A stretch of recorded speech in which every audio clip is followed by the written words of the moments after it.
Elijah Calloway apoyó el cañón del rifle bajo su barbilla y cerró los ojos. 12 años bastaban. 12 inviernos enterrado en aquella montaña, fabricando cajas de música para muertos que jamás podrían oírlas. Sarah se había ido, Lily se había ido, y él estaba agotado de seguir despertando. Su pulgar rozó el gatillo. Entonces, en medio del rugido de la ventisca, un grito rasgó la noche.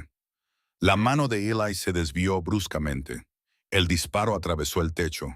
La nieve irrumpió en la cabaña como una hemorragia blanca y helada. Se quedó inmóvil, con los oídos zumbando, vivo sin motivo. Y ella volvió a gritar. Si quieres descubrir qué ocurrió después, suscríbete ahora mismo, acompáñame hasta el final y escribe en los comentarios la ciudad y el país desde donde estás viendo esta historia. Quiero saber hasta dónde llega este eco en la tormenta. Ahora sí, empecemos. Eli soltó el rifle como si quemara. El estruendo aún vibraba en las paredes de madera, mientras la nieve caía por el agujero abierto en el techo, cubriéndole el cabello y los hombros. El segundo grito casi se perdió entre el viento. Casi. Provenía más abajo de la cresta, una voz femenina desgarrada por el frío, apenas humana. No era un llamado elegante ni una súplica clara, era el sonido crudo de alguien que grita, aunque sabe que nadie acudirá, porque callar es aceptar la muerte. Eli conocía ese sonido. Lo había emitido él mismo 12 años atrás, arrodillado ante dos tumbas frescas en Kansas.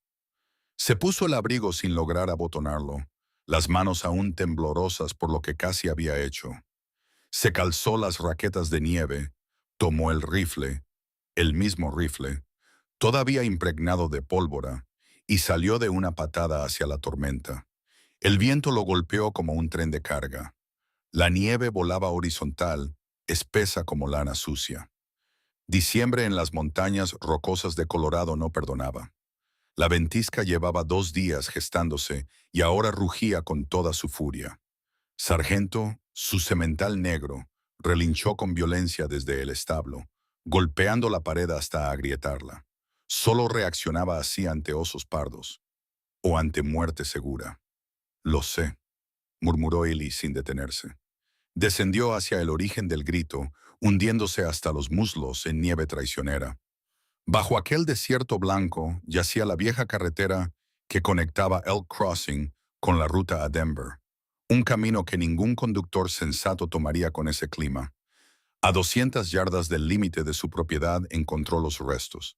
La diligencia yacía volcada en un barranco, una rueda girando lentamente como si aún intentara huir. Ellie alzó el rifle por reflejo y esperó. Escuchó. Nada salvo el viento. Los caballos estaban atrapados en las riendas, algunos ya muertos, otros gimiendo. No soportó esos sonidos. 4 cortes rápidos con el cuchillo. Limpios, misericordiosos. El cochero colgaba con el cuello roto. No necesitó comprobar pulso alguno, había visto demasiados en la guerra. Un hombre de ciudad yacía congelado cerca del equipaje. Un guardia contratado, con las armas aún enfundadas, reposaba a unos metros. Todo había sido rápido, brutal, silencioso. Y entonces comprendió algo peor que los cadáveres. Ya no había gritos.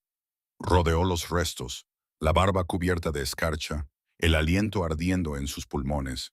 Su bota golpeó algo blando bajo un montículo de nieve acumulada contra una roca. Se arrodilló y comenzó a cavar con las manos desnudas. Primero apareció una capa fina, elegante, absurda para aquel territorio. Luego una mano pequeña, enguantada, cavó con más urgencia. La mujer yacía de lado, abrazando con fuerza una bolsa de cuero, cabello rojizo congelado sobre el rostro, labios cenicientos, ojos cerrados. Ellie presionó 2 dedos en su cuello. Nada, movió los dedos, insistió. Entonces lo sintió, un latido débil, diminuto, testarudo. No era el suyo, era de ella, viva, contra toda lógica, contra toda probabilidad. Muy bien, murmuró entre dientes. La levantó. Pesaba poco, apenas tela mojada y piel helada. Pero dentro de ese cuerpo había algo que se negaba a extinguirse. Su cabeza cayó sobre el hombro de Eli. Los labios se movieron sin voz. El ascenso fue una batalla. 20 minutos en clima normal, más de una hora bajo esa furia blanca. Cada paso era una lucha contra la pendiente, contra el viento, contra los 27 kilos de vida moribunda en sus brazos. Su vieja herida de Shiloh ardía en las rodillas. La ignoró.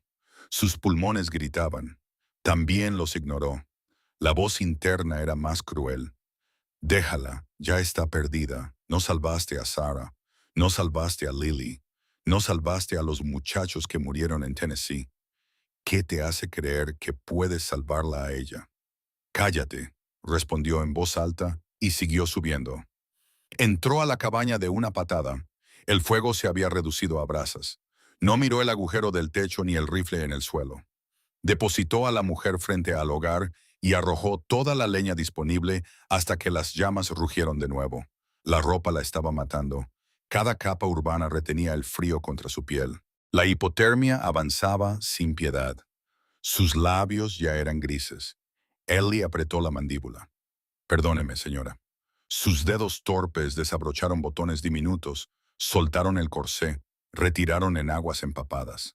Capa tras capa de tela diseñada para salones elegantes, no para ventiscas asesinas. Mantuvo la mirada fija en el trabajo, como hacía en la tienda quirúrgica cuando los médicos amputaban miembros a su lado. Cuando quedó solo con una fina camisa de algodón, la envolvió en la manta de búfalo de su cama, ajustándola con firmeza. Avivó el fuego y se sentó a observar. Inspiraba, expiraba, apenas perceptible. Contó cada respiración como antes contaba balas. Cada una era una victoria mínima contra la tormenta que golpeaba las paredes. La bolsa de cuero quedó a un lado, la correa aún marcada en su muñeca por la fuerza con que la había sostenido. Si esta historia te tiene conteniendo el aliento, suscríbete y activa las notificaciones, porque lo que esa mujer traía en esa bolsa cambiaría la vida de Elijah Calloway para siempre. Y antes de que sigamos, dime en los comentarios desde qué país y ciudad estás viendo esta historia. Quiero saber hasta dónde ha viajado esta ventisca y hasta dónde estás dispuesto a acompañarnos. Lo había estado agarrando, incluso inconsciente, incluso moribunda. Lo que hubiera adentro le importaba más que vivir. Eli lo abrió no por curiosidad. Se dijo a sí mismo que necesitaba saber quién era ella por si moría, y alguien venía a preguntar. Dentro había unas pocas monedas, ropa interior de recambio y un libro, un delgado volumen de poesía, con las páginas hinchadas por el agua. Lo abrió por la cubierta interior. La letra de una mujer, escrita con tinta azul descolorida. Para mi Clara, que siempre encuentres las palabras. Con amor, papá. Ellie se quedó mirando la inscripción durante un largo rato. Dejó el libro cerca del fuego, abriendo las páginas para que se secaran sin pegarse. Entonces se fijó en otra cosa que había en la bolsa. Un documento doblado, de papel grueso con un sello de cera, medio disuelto por el agua. Pudo distinguir algunas palabras. Contrato, obligación, Theodore. Antes de que la tinta se borrara por completo, lo guardó. No era asunto suyo. La ropa de ella colgaba humeando junto al fuego, llenando la cabaña con un olor a lana mojada y algo más. Lavanda, tal vez. Un aroma fantasmal de un mundo que no tenía nada que ver con esta montaña. Ellie miró la estantería sobre la chimenea. Había 17 cajas de música en fila, cada una tallada en una madera diferente, cada una con una melodía diferente y una disculpa diferente. La nana de Sarah, la giga de Lily, el cabo Ames, que tenía 19 años y suplicaba por su madre, el sargento Peters, que recibió una bala destinada a Eli y murió riéndose. Ahora todos ellos están en silencio, todos ellos observando. No lo digáis, les dijo Ellie a las cajas de música. No os atreváis a decirlo. No dijeron nada, nunca lo hacían. Cerca de la medianoche, ella se movió. Un sonido salió de ella. No era un gemido, ni una palabra, algo entre ambos. Sus dedos se crisparon bajo la manta de búfalo. Entonces abrió los ojos. Ámbar. Ese fue el primer pensamiento de Ellie, y se odió a sí mismo por ello. Sus ojos eran de color ámbar con reflejos dorados que captaban la luz del fuego, y él no tenía por qué fijarse en el color de los ojos de una mujer moribunda, pero se fijó de todos modos. Ella miraba fijamente al techo. La confusión se apoderó de su rostro como el tiempo en un valle. Entonces su mirada se posó en él, un hombre grande y marcado por cicatrices, sentado a 1 metro de distancia con un rifle sobre las rodillas, observándola. Ella no gritó. Eso lo sorprendió. Esperaba gritos. Se había preparado para ellos. En cambio, ella se quedó completamente inmóvil, con todos los músculos tensos. Sus ojos siguieron el recorrido desde el rostro de él hasta el rifle, la puerta, su ropa colgada junto al fuego y la manta de búfalo que cubría su cuerpo. Hizo los cálculos en unos 2 segundos. Luego se movió rápidamente, más rápido de lo que una mujer medio muerta por hipotermia debería haber sido capaz de moverse. Se echó hacia atrás, golpeó la pared y agarró el atizador de la chimenea con un solo movimiento. Lo sostuvo entre ellos como una espada, con ambas manos sobre el hierro, la manta cayéndole de un hombro. «No te acerques». Su voz se quebró, pero el atizador no vaciló. «Quédate ahí». Eli levantó ambas manos, con las palmas hacia afuera. «Estás a salvo. Eso lo decidiré yo». Ella ajustó su agarre. «¿Dónde estoy? ¿Quién eres? ¿Qué me has hecho? Estás en mi cabaña en Elk Ridge. Me llamo Elijah Calloway y te he salvado la vida, cosa de la que me estás haciendo arrepentirme». Mi ropa estaba mojada. La ropa mojada enfría más rápido. Hice lo que había que hacer y nada más. Qué conveniente. El atizador apuntaba a su pecho. Un hombre solo en una cabaña con una mujer inconsciente. Y solo hizo lo que había que hacer. Ya he oído esa historia antes. Algo en su voz, no solo miedo, sino un tipo particular de amargura, hizo que Ellie la mirara de otra manera. «Supongo que sí», dijo lentamente. «Pero yo no soy quien le enseño a esperar lo peor de los hombres, señorita. Solo soy el tonto que la llevó a una montaña en medio de una tormenta de nieve en lugar de ocuparse de sus propios asuntos». Eso surtió efecto. Lo vio en el ligero cambio de su agarre, en la forma en que sus ojos se entrecerraron, pasando del terror a la evaluación. «La diligencia», dijo ella. «Los demás pasajeros están todos muertos. El señor Callahan, la señora Callahan y su hijo. Lo siento». Clara, si ese era su nombre, cerró los ojos. El atizador cayó unos centímetros. Cuando los volvió a abrir, las lágrimas estaban allí, pero las contenía con lo que parecía pura fuerza de voluntad. «Había un niño», dijo. «Un niño pequeño, James. Me enseñó su caballo de madera en la última parada». Lo estaba. Se le quebró la voz. Se apretó el puño contra la boca, con los nudillos blancos, y luchó. Ellie se quedó inmóvil. Sabía que él mismo había perdido esa lucha demasiadas veces. «No tienes que aguantarte». «Sí, tengo que hacerlo». Lo dijo como alguien a quien le han dicho demasiadas veces en su vida que deje de llorar. «Sí, tengo que hacerlo». Ella ganó la batalla. Apenas respiró entre dientes y se enderezó contra la pared. El atizador volvió a aparecer. «¿Cuánto tiempo estaré atrapada aquí?» La tormenta podría durar 3 días. Podría durar una semana. ¿Una semana? A Montana no le importa su agenda, señorita. Colorado. ¿Qué? Estamos en Colorado. Dijiste Elk Ridge. Eso está en las Rocosas, no en Montana. Eli parpadeó. La mujer llevaba muerta 2 horas y le estaba corrigiendo la geografía. Colorado entonces se mantiene. Storm dice, «Cuando te vayas, no tú». Clara miró hacia la ventana. No había nada más que furia blanca, oscuridad y el aullido del viento. Volvió a mirarlo y algo cambió en su rostro. No era confianza, era demasiado pronto para eso. Pero la primera grieta en el muro, un cálculo que decía, «Este hombre me sacó de la nieve cuando podría haberme dejado allí. Y los muertos no necesitan ser rescatados». Bajó el atizador. No lo soltó, pero lo bajó. «Me llamo Clara Mercer. Lo sé. El libro de tu bolso, la dedicatoria de tu padre». El dolor se reflejó en su rostro. «Has revisado mis cosas. Necesitaba saber quién eras por si morías y alguien venía a buscarte». «¿Práctico? Soy un hombre práctico. ¿Así es como llamas a vivir solo en una montaña? Yo lo llamo ocuparme de mis propios asuntos.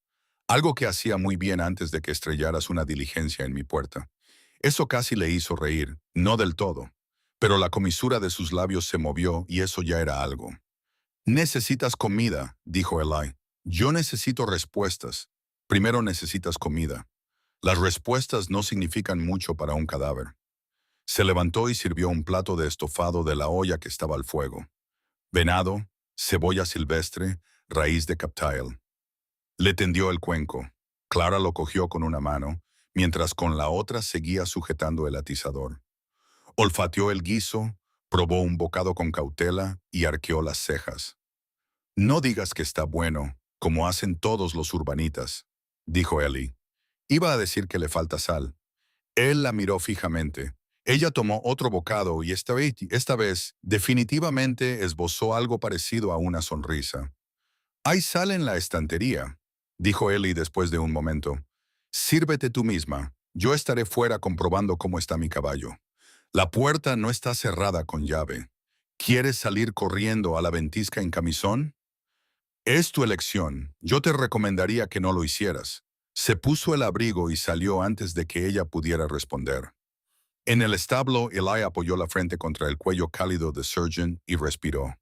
El caballo se movió, presionando hacia atrás. El único consuelo que Eli había aceptado de cualquier ser vivo en 12 años. Casi lo hago, susurró Eli. ¿Estuviste cerca? Entonces ella gritó.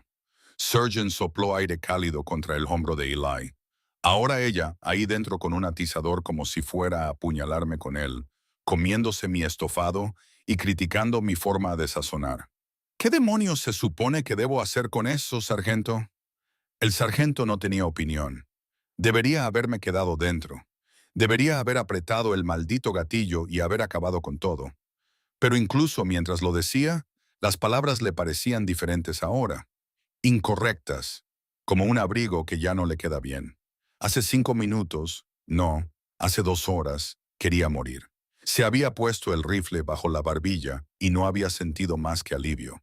Ahora, un extraño estaba sentado en su cabaña, vivo gracias a él, y la idea de que esa bala encontrara su objetivo le revolvió el estómago como nunca antes. No significa nada, le dijo al caballo.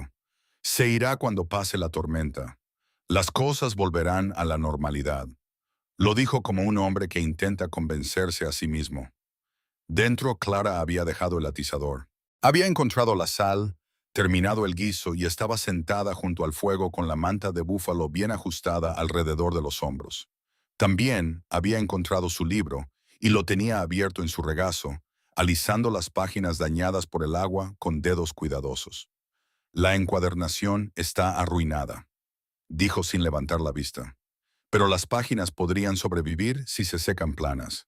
Puedo arreglar la encuadernación. Las palabras salieron antes de que Ellie pudiera detenerlas. Hago cosas principalmente con madera, pero he reparado un libro o dos. Clara lo miró. Algo en su expresión cambió. No se suavizó exactamente, sino que se abrió como una puerta que pasa de estar cerrada con llave a estar abierta. Mi padre me dio este libro el año antes de morir, dijo. Es lo único que me queda de él. Entonces lo arreglaremos. ¿Por qué? La pregunta era más importante que el libro. Ambos lo sabían. Ellie se sentó en su silla y colocó el rifle en los ganchos que había sobre la puerta. Deliberadamente donde ella pudiera verlo, donde pudiera ver que había decidido poner distancia entre él y el arma. No lo sé, dijo. Hace 12 horas tenía un plan para esta noche, y salvar a una mujer de un accidente de diligencia no formaba parte de él. Clara le estudió el rostro. Sus ojos se desplazaron al agujero en el techo por donde había atravesado el disparo del rifle, luego a las astillas frescas que lo rodeaban, y luego de nuevo a él. Ella lo entendió. Él vio el momento en que ella lo comprendió. El rifle, el agujero, el momento. Ella lo miró con una expresión que él nunca antes había visto dirigida hacia él. No era lástima. La lástima la habría podido soportar. Se la habría echado en cara. Esto era otra cosa. Reconocimiento. Hace 12 horas. Yo también tenía un plan, dijo Clara en voz baja. Subirme a esa diligencia y huir tan al oeste como pudiera. No era un buen plan, pero era el mío. ¿Huir de qué? Ella dudó. Su mano se deslizó hacia su bolso, donde se escondía el documento dañado por el agua. De un hombre que cree que soy de su propiedad. Nadie es dueño de nadie. Nunca has sido una mujer en Filadelfia. Lo dijo sin autocompasión, como si estuviera indicando la temperatura. Eli lo archivó junto con la amargura que había escuchado antes. Ya había oído esa historia antes, y las sombras frías como moretones bajo su compostura, y la forma en que había agarrado un arma antes de agarrar la manta. Sube por la escalera, dijo. Colchón de paja, mantas, lo suficientemente cálido. Me quedaré aquí abajo, junto al fuego, y si tengo que irme en medio de una ventisca, morirás. Pero yo podría irme.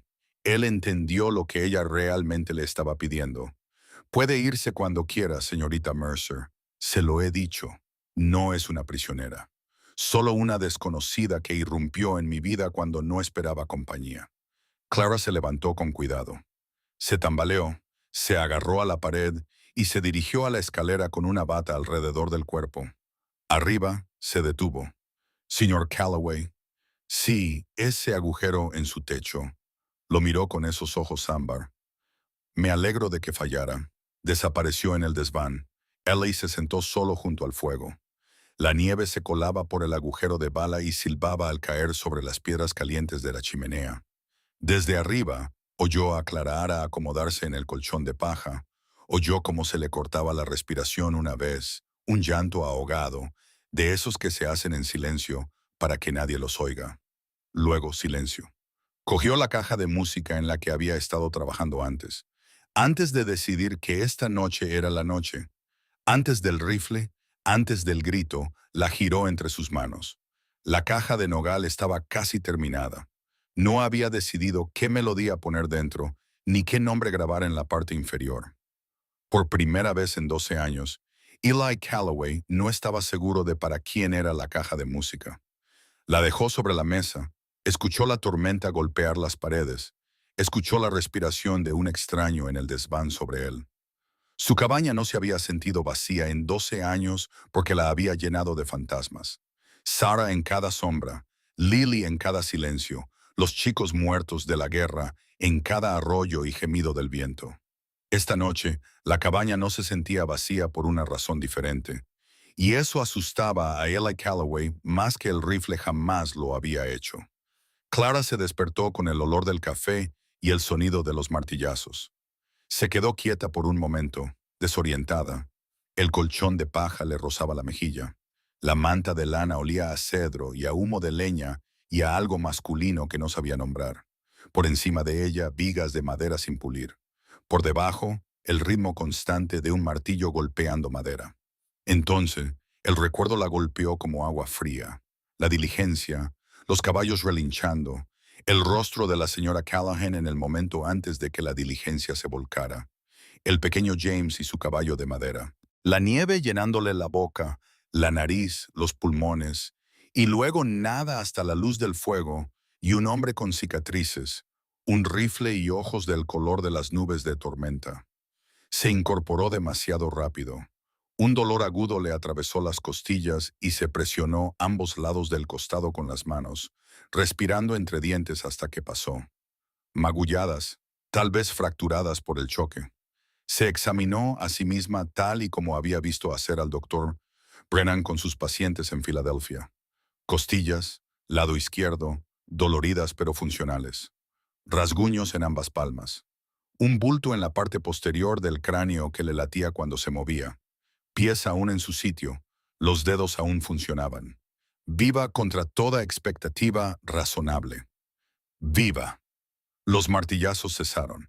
Clara se echó la manta de búfalo sobre los hombros y miró hacia abajo a través de la abertura del desván. Eli estaba de pie sobre una silla debajo del techo, clavando un cuadrado de madera sobre el agujero de bala. Llevaba las mangas remangadas hasta los codos, y la cicatriz que había visto la noche anterior le recorría la sien izquierda hasta la mandíbula, desapareciendo en la barba como un río en el bosque. No levantó la vista. El café está en el fuego. Las galletas no son muy sofisticadas, pero te mantendrán en pie. ¿Qué hora es? Ya ha amanecido. La tormenta sigue.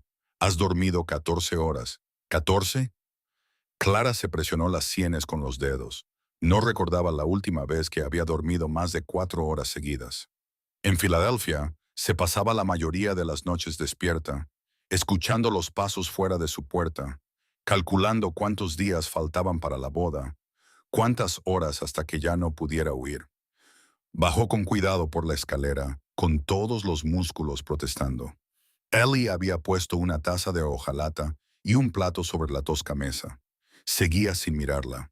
Acababa de terminar de martillar, se bajó de la silla y se trasladó al otro lado de la cabaña, como si quisiera darle el mayor espacio posible. Clara se sirvió café negro, amargo, tan fuerte que podría quitar la pintura. Lo bebió sin quejarse y cogió una galleta. «Has arreglado el techo», dijo. Necesitaba el arreglo. Por el agujero. Por el agujero. Ninguno de los dos dijo qué había hecho el agujero. Se interponía entre ellos como una tercera persona en la habitación. Clara comió la galleta. Era densa y seca, y lo mejor que había probado desde que se marchó de Chicago. Estaba cogiendo una segunda cuando se fijó en el libro. El libro de su padre estaba abierto cerca del fuego.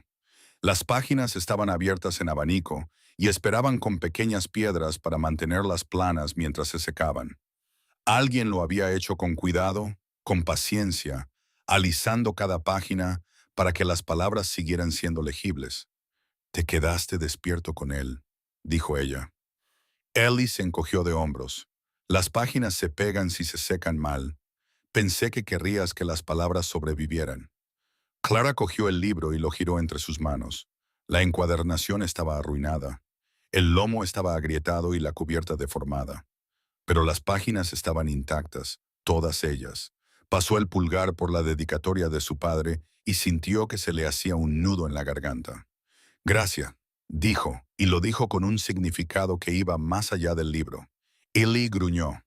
Ya estaba en su banco de trabajo, con las manos moviéndose sobre una caja de nogal a medio tallar. Sus dedos trabajaban la madera con una precisión que parecía impropia de unas manos tan grandes, sacando detalles de la veta con una pequeña cuchilla. «¿Es una caja de música?» «Sí». «Como las otras de la estantería?» «Sí». «¿Para quién es?» Sus manos se detuvieron solo un segundo, y luego continuaron.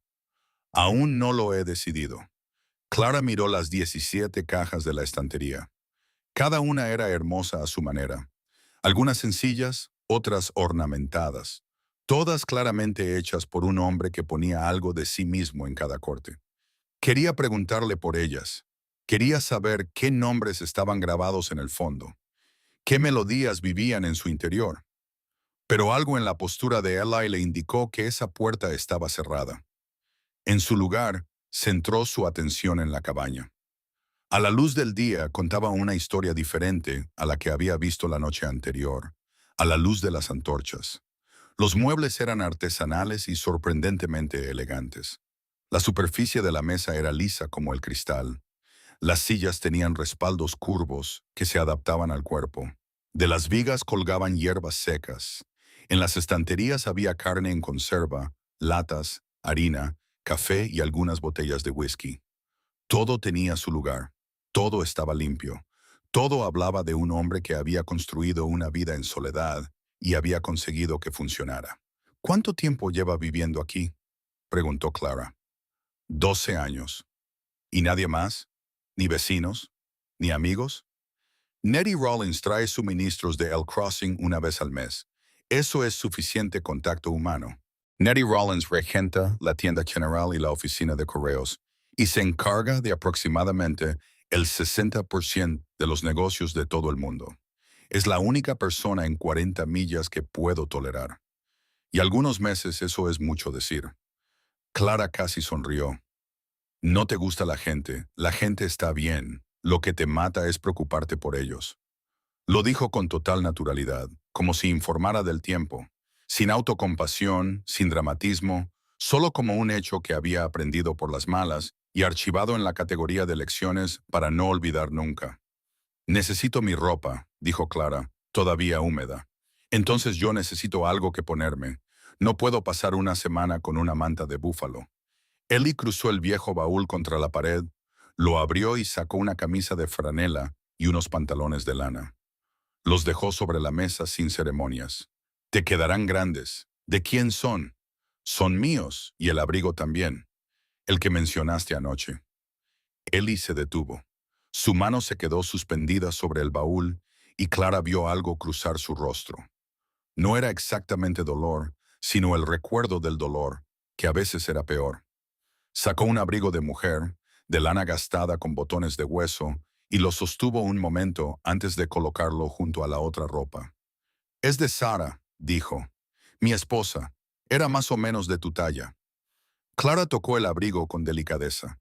La lana estaba suave por los años de uso, y había un pequeño hombre cerca del puño izquierdo, donde alguien había cosido un desgarro con puntadas cuidadosas y uniformes. Un hombre cosiendo, pensó. Manos grandes haciendo pequeñas reparaciones. «Yo me encargaré de ello», dijo Clara. «Sé que lo harás». Ellie volvió a su banco de trabajo. «Voy a ver cómo está el sargento. Puedes cambiarte». Se fue antes de que ella pudiera responder. La puerta se cerró detrás de él con una tranquila firmeza. Clara se vistió rápidamente. La camisa le llegaba más allá de las caderas. Los pantalones le quedaban grandes en los tobillos y los abrigos de Sarah le quedaban enormes. Se remangó las mangas y los puños. Se ató los pantalones con una cuerda que había en una estantería y se miró en el pequeño espejo que había sobre el lavabo. Una desconocida le devolvió la mirada. El pelo enmarañado y revuelto. El rostro pálido, salvo por el moratón en la frente. Ojeras que pertenecían a una mujer que llevaba 3 meses huyendo y que ayer estuvo a punto de morir. Llevaba el abrigo de una mujer muerta en la cabaña de un hombre muerto. No muerta, se corrigió. Elaine no estaba muerto. Lo había intentado, pero había fallado gracias a ella. Ese pensamiento se instaló en un lugar que no quería examinar demasiado de cerca. Cuando Ellie regresó, se detuvo en la puerta y la miró fijamente. Algo se movió detrás de sus ojos, rápido y doloroso, y Clara lo entendió.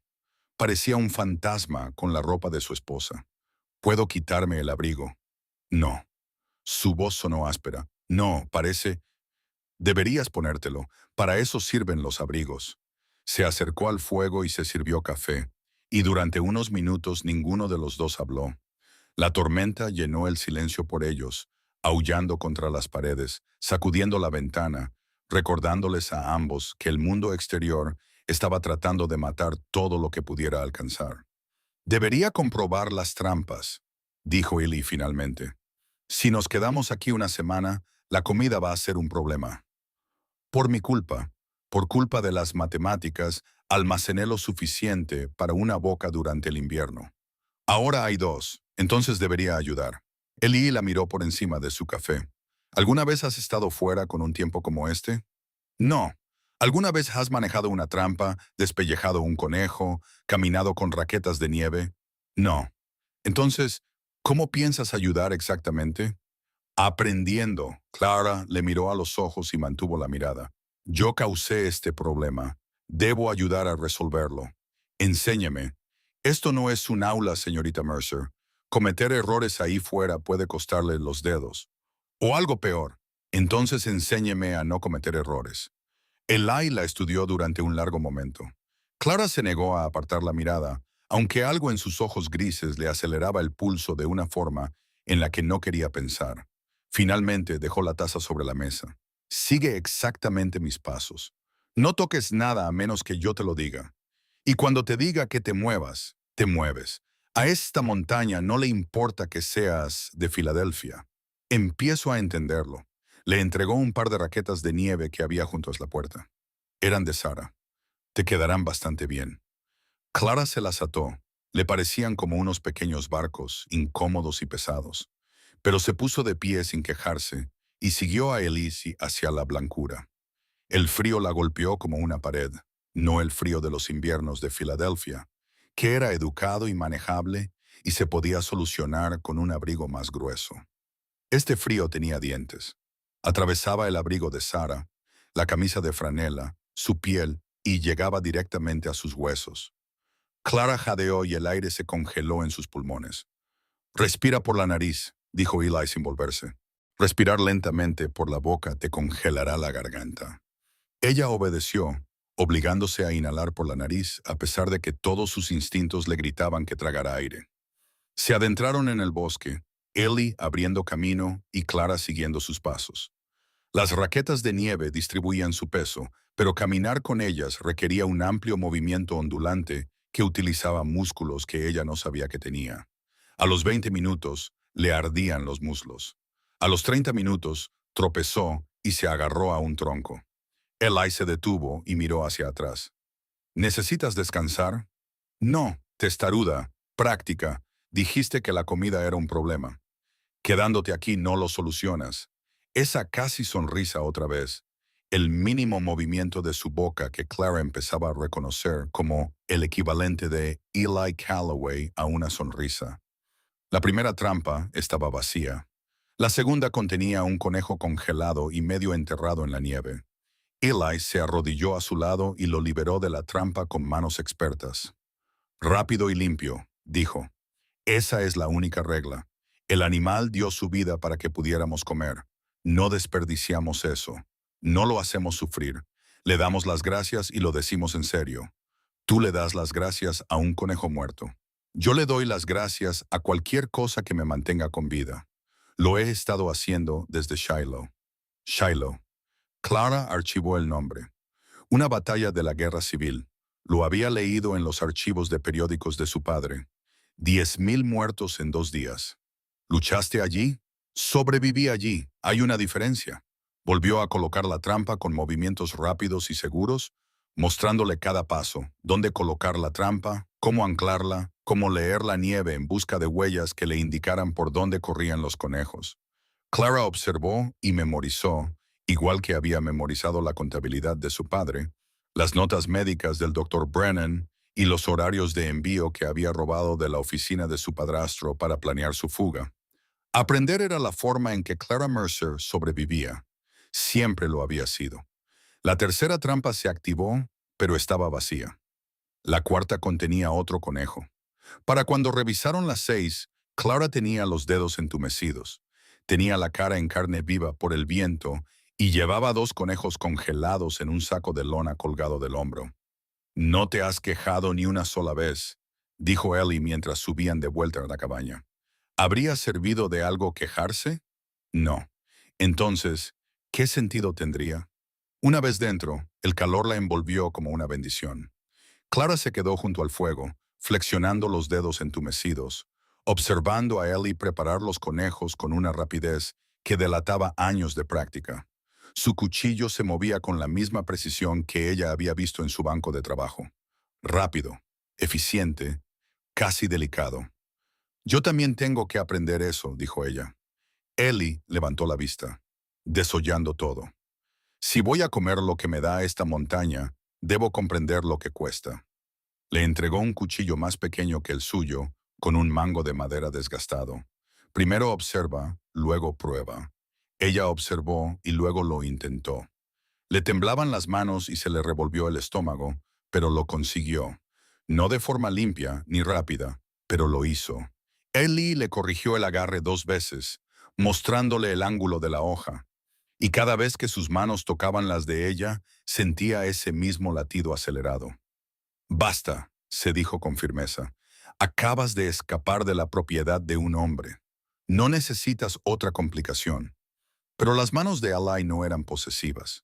Eran instructivas. Enseñaban en lugar de tomar.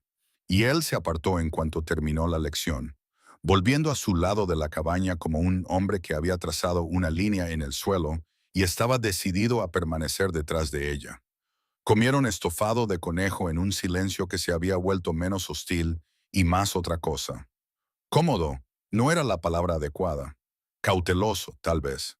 2 personas sentadas frente al fuego, cada una con suficientes heridas como para destruir a la otra, pero que en lugar de eso optaban por pasarse la sal.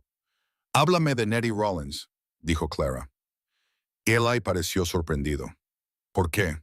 «Porque llevo aquí 24 horas y lo único que sé de ti es que vives solo, que fabricas cajas de música y que anoche estuviste a punto de pegarte un tiro. Me gustaría saber algo que no me dé ganas de llorar». La sinceridad de sus palabras pareció pillarle desprevenido. Dejó el cuenco y se recostó en la silla. Nettie, de 63 años, llegó al oeste con su marido en 1958. Regentó un puesto comercial hasta que él murió de chalera. Se hizo cargo de la tienda general, luego de la oficina de correos y finalmente de casi todo lo demás en Elk Crossing. Es malvada como una serpiente de cascabel, honesta como un domingo y hace el peor café del territorio. Lo compro de todos modos porque es la única persona que no me mira como si fuera algo de lo que hay que tener miedo. Tú eres alguien de quien hay que tener miedo, dijo Clara, pero no por las razones que ellos creen. Eli entrecerró los ojos. ¿Qué significa eso? Significa que no eres peligroso porque vivas solo con rifles y mal genio. Eres peligroso porque te has rendido. Y un hombre que no tiene nada que perder es lo más aterrador del mundo. La cabaña se quedó en silencio. Solo se oía el crepitar del fuego y el viento fuera, y la verdad se sentaba entre ellos como un cuchillo sobre la mesa. No sabes nada de mí, dijo Eli. Sé que arreglaste mi libro página por página mientras dormía. Sé que me diste el abrigo de tu difunta esposa, aunque te dolía verme con él puesto. Sé que pusiste el rifle en los ganchos donde yo pudiera verlo para que me sintiera seguro. Clara hizo una pausa. Y sé que fallaste ese tiro a propósito. No lo hice. Tus manos son las más firmes que he visto nunca. Tallas cajas de música con detalles que apenas puedo ver. Un hombre con unas manos así no falla un blanco a 6 centímetros de su cara. Ella mantuvo su mirada. Me oíste gritar y decidiste fallar. Eso no es propio de un hombre que no tiene nada que perder, señor Calloway. Es propio de un hombre que sigue buscando una razón. Eli se levantó tan bruscamente que la silla rozó el suelo. Se acercó al banco de trabajo, cogió la caja de música sin terminar, la dejó y la volvió a coger. Le daba la espalda a Clara, que podía ver la tensión en sus hombros, la forma en que sus manos agarraban la madera como si fuera lo único sólido en el mundo. Hablas demasiado, dijo finalmente. Me lo han dicho. Y ves demasiado. Eso también. Se dio la vuelta. Su rostro estaba desnudo, despojado de la impasibilidad que mantenía cuidadosamente como si fuera una armadura. Debajo había algo que Clara reconoció porque lo veía cada vez que se miraba en el espejo. Agotamiento. El cansancio particular de alguien que había estado cargando con un peso durante tanto tiempo que había olvidado lo que se sentía al estar erguido. Sarah y Lily, dijo, mi esposa y mi hija. Diphtheria se las llevó mientras yo luchaba en Shiloh. Estaba a 400 metros limpiando mi rifle mientras mi pequeña moría. Tenía 3 años. No sabía por qué su papá no estaba allí. Solo sabía que no estaba. Eli, volví a casa y me encontré con 2 tumbas y una casa llena de sus cosas. La muñeca de trapo de Lily en la cama. El delantal de Sarah todavía colgado junto a la estufa. Los vecinos me dijeron que Lily me llamó al final. Papá, repetía. Papá, vuelve a casa. Su voz se quebró al pronunciar la palabra papá. Se quebró como una tabla que se rompe por soportar demasiado peso.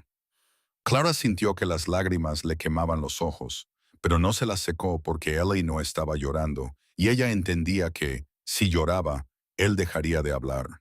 Y él necesitaba decirlo, del mismo modo que una herida necesita aire. Construí la primera caja de música aquel invierno. La nana de Sara. Pensé que si pudiera escuchar la melodía, tal vez el silencio no me devoraría vivo. Miró la estantería. 17 cajas después, el silencio sigue ganando. Quizá el silencio no sea el enemigo, dijo Clara en voz baja. Quizá lo sea la soledad, y no son lo mismo. Ellie la miró fijamente. La luz del fuego jugaba con la cicatriz de su rostro, y por un momento se veía tal y como era. Un hombre de 42 años que llevaba 12 años en guerra con su propio corazón y estaba perdiendo. Deberías dormir, dijo. Mañana te enseñaré a colocar trampas correctamente. Vas a necesitar saberlo si esta tormenta continúa. Era una retirada y ambos lo sabían, pero Clara se lo permitió porque entendía las retiradas. Las había estado haciendo toda su vida. Subió la escalera hasta el desván. Arriba se detuvo. Señor Calloway. Sí. La caja de música de Lily. La giga danzante. ¿Me la tocarás alguna vez? El silencio se prolongó tanto que Clara pensó que había ido demasiado lejos. Entonces, desde abajo, tan silencioso que casi no lo oyó. Quizás. Clara se acomodó en el colchón de paja y se cubrió con las mantas hasta la barbilla. Debajo de ella, oyó a Lily dar cuerda a una de las cajas de música. No era la de Lily, sino una melodía diferente, algo lento y triste que no reconoció. Sonó durante exactamente 47 segundos y luego se detuvo. La volvió a dar cuerda. Clara yacía en la oscuridad escuchando a un hombre destrozado tocar una y otra vez la nana de una mujer muerta. Y apretó la cara contra la almohada para que él no la oyera llorar. No por ella misma, no por la diligencia, ni por los Callahan, ni por el pequeño James con su caballo de madera. Lloraba por una niña de 3 años que llamaba a su papá y por el hombre de abajo que había estado respondiendo a esa llamada con cajas de música desde entonces, enviando melodías al silencio como cartas a una dirección que ya no existía. En algún momento, alrededor de la cuarta reproducción, Clara tomó una decisión. No le puso nombre, no la examinó, no la sostuvo a contraluz para ver si tenía grietas. Solo sintió que se asentaba en su pecho como una piedra que cae en agua tranquila. No se iría de esa montaña hasta que Elijah Calloway tocara la caja de música de su hija y no tuviera que disculparse por ello. La tormenta golpeaba las paredes, la música sonaba, y Clara Mercer se durmió en la cama de una mujer muerta, con el abrigo de una mujer muerta en una cabaña llena de disculpas de madera. Y, por primera vez en 3 meses, no soñó con huir. Si tú o alguien que conoces está pasando por un momento difícil, hay ayuda gratuita disponible. Encuentra recursos. Al tercer día de la tormenta, Clara partió su primer trozo de leña. Se quedó de pie en la puerta de la cabina, donde el viento no podía llegar, sosteniendo el hacha que Ellie le había dado, mirando las dos mitades como si acabara de realizar un milagro. Tenía las palmas de las manos en carne viva. Se le habían formado ampollas que se habían roto y sangrado 2 veces desde que Ellie empezó a enseñarle. Pero la leña estaba partida, y lo había hecho ella misma. Y la sensación que le recorría el pecho era algo que no había sentido desde que su padre estaba vivo. Otra vez, dijo Ellie detrás de ella. Una sola pieza no basta para mantener el fuego encendido. Clara colocó otro tronco en el bloque y lo golpeó. Este se partió torcido, pero se partió. Hizo otro y otro. Cuando Ellie dijo que ya era suficiente, tenía una pequeña pila a sus pies y las manos tan doloridas que no podía estirar los dedos. No me has dicho buen trabajo, dijo ella, flexionando las manos. ¿Quieres elogios o leña? Ambas cosas estarían bien. Ellie recogió la pila y la llevó dentro. En la puerta, se detuvo, sin mirarla directamente. Buen trabajo, sonrió Clara, y luego dejó de sonreír porque se dio cuenta de que era la primera sonrisa genuina en más tiempo del que podía recordar, y había venido de un hombre que racionaba las palabras como si fueran municiones. Dentro, la cabaña había cambiado en 3 días. No físicamente, las paredes eran las mismas. Los muebles no se habían movido. Las cajas de música seguían vigilando en su estantería. Pero el aire entre sus dos ocupantes había pasado de ser hostil a algo que aún no tenía nombre. Aún no tenía nombre. Desarrollaron rutinas. Ellie preparaba el desayuno mientras Clara bajaba del altillo. Clara lavaba los platos mientras Ellie revisaba las trampas. Cenaban juntos junto al fuego, intercambiando silencios y, ocasionalmente, palabras. Clara había aprendido cosas. Había aprendido que Ellie tomaba el café solo y lo preparaba tan fuerte que despertaría a un muerto. Que le hablaba al sargento con frases completas, como si el caballo pudiera responderle. Que sus manos nunca dejaban de moverse, tallando, reparando, construyendo, porque las manos ociosas significaban pensar, y pensar significaba recordar, y recordar significaba el tipo de dolor que ponía rifles bajo la barbilla. También había aprendido que él la observaba cuando creía que ella no lo miraba. Miradas fugaces que él interrumpía, volviendo a su trabajo con la mandíbula apretada como el resorte de una trampa. Enséñame a tallar, dijo Clara esa noche, sentada junto al fuego con las manos ampolladas envueltas alrededor de una taza de hojalata. Eli levantó la vista de su banco de trabajo.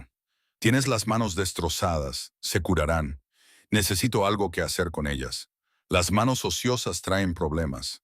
Mi madre solía decir eso. Era una mujer inteligente. Ellie sacó un bloque de pino de un estante y lo llevó al fuego con un cuchillo pequeño.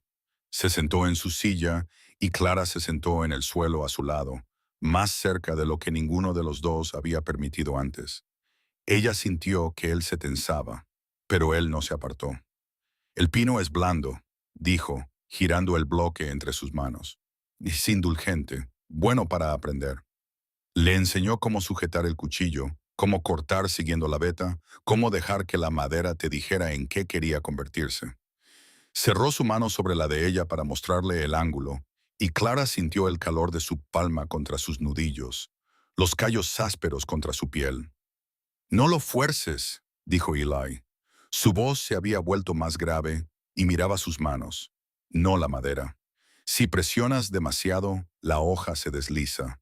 Si vas con demasiado cuidado, no pasa nada. Encuentra el término medio. El término medio, repitió Clara, muy consciente de lo cerca que estaba su cara de la de él. Entre demasiado fuerte y demasiado cuidadoso. Ese es el truco con la madera, con la mayoría de las cosas. Le soltó la mano y se echó hacia atrás.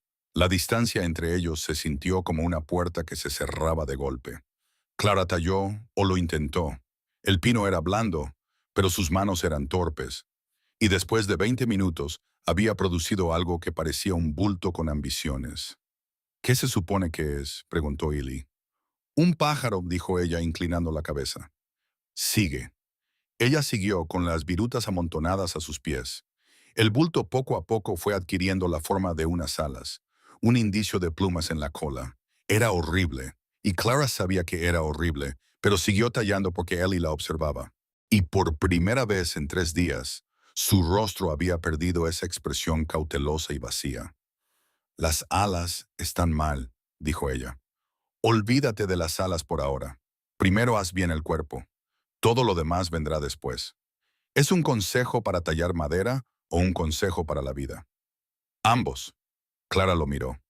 La luz del fuego iluminó la cicatriz de su mandíbula, las canas de sus sienes y las arrugas alrededor de sus ojos, fruto de entrecerrarlos para protegerse del viento y la nieve y de un dolor que nunca desaparece del todo. No era guapo, al menos según los estándares de Filadelfia, pero había algo en su rostro que la atraía. Una solidez, como la de una montaña. Deja de mirarme, dijo Ellie. Tú primero. Sus ojos se fijaron en el fuego. Clara sintió que le subían los colores a las mejillas y volvió a tallar con renovada concentración. Se quedaron sentados en un silencio cargado, con el fuego crepitando entre ellos, hasta que Ellie habló. Dijiste que huías de un hombre que cree que eres de su propiedad. Clara dejó de tallar. Sí, lo dije. No tienes que decírmelo. Lo sé. Dejó el tallado y se ajustó el abrigo de Sarah alrededor de los hombros. Los botones de hueso se le clavaban en las palmas de las manos. Se llama Theodore Harlow. Es juez en Filadelfia. Tiene 58 años, buenos contactos y es muy respetado. Mi padrastro le debía dinero. Mucho dinero. De ese tipo que hace que los hombres se vuelvan creativos a la hora de devolverlo. Te vendió. La franqueza de sus palabras le cortó la respiración.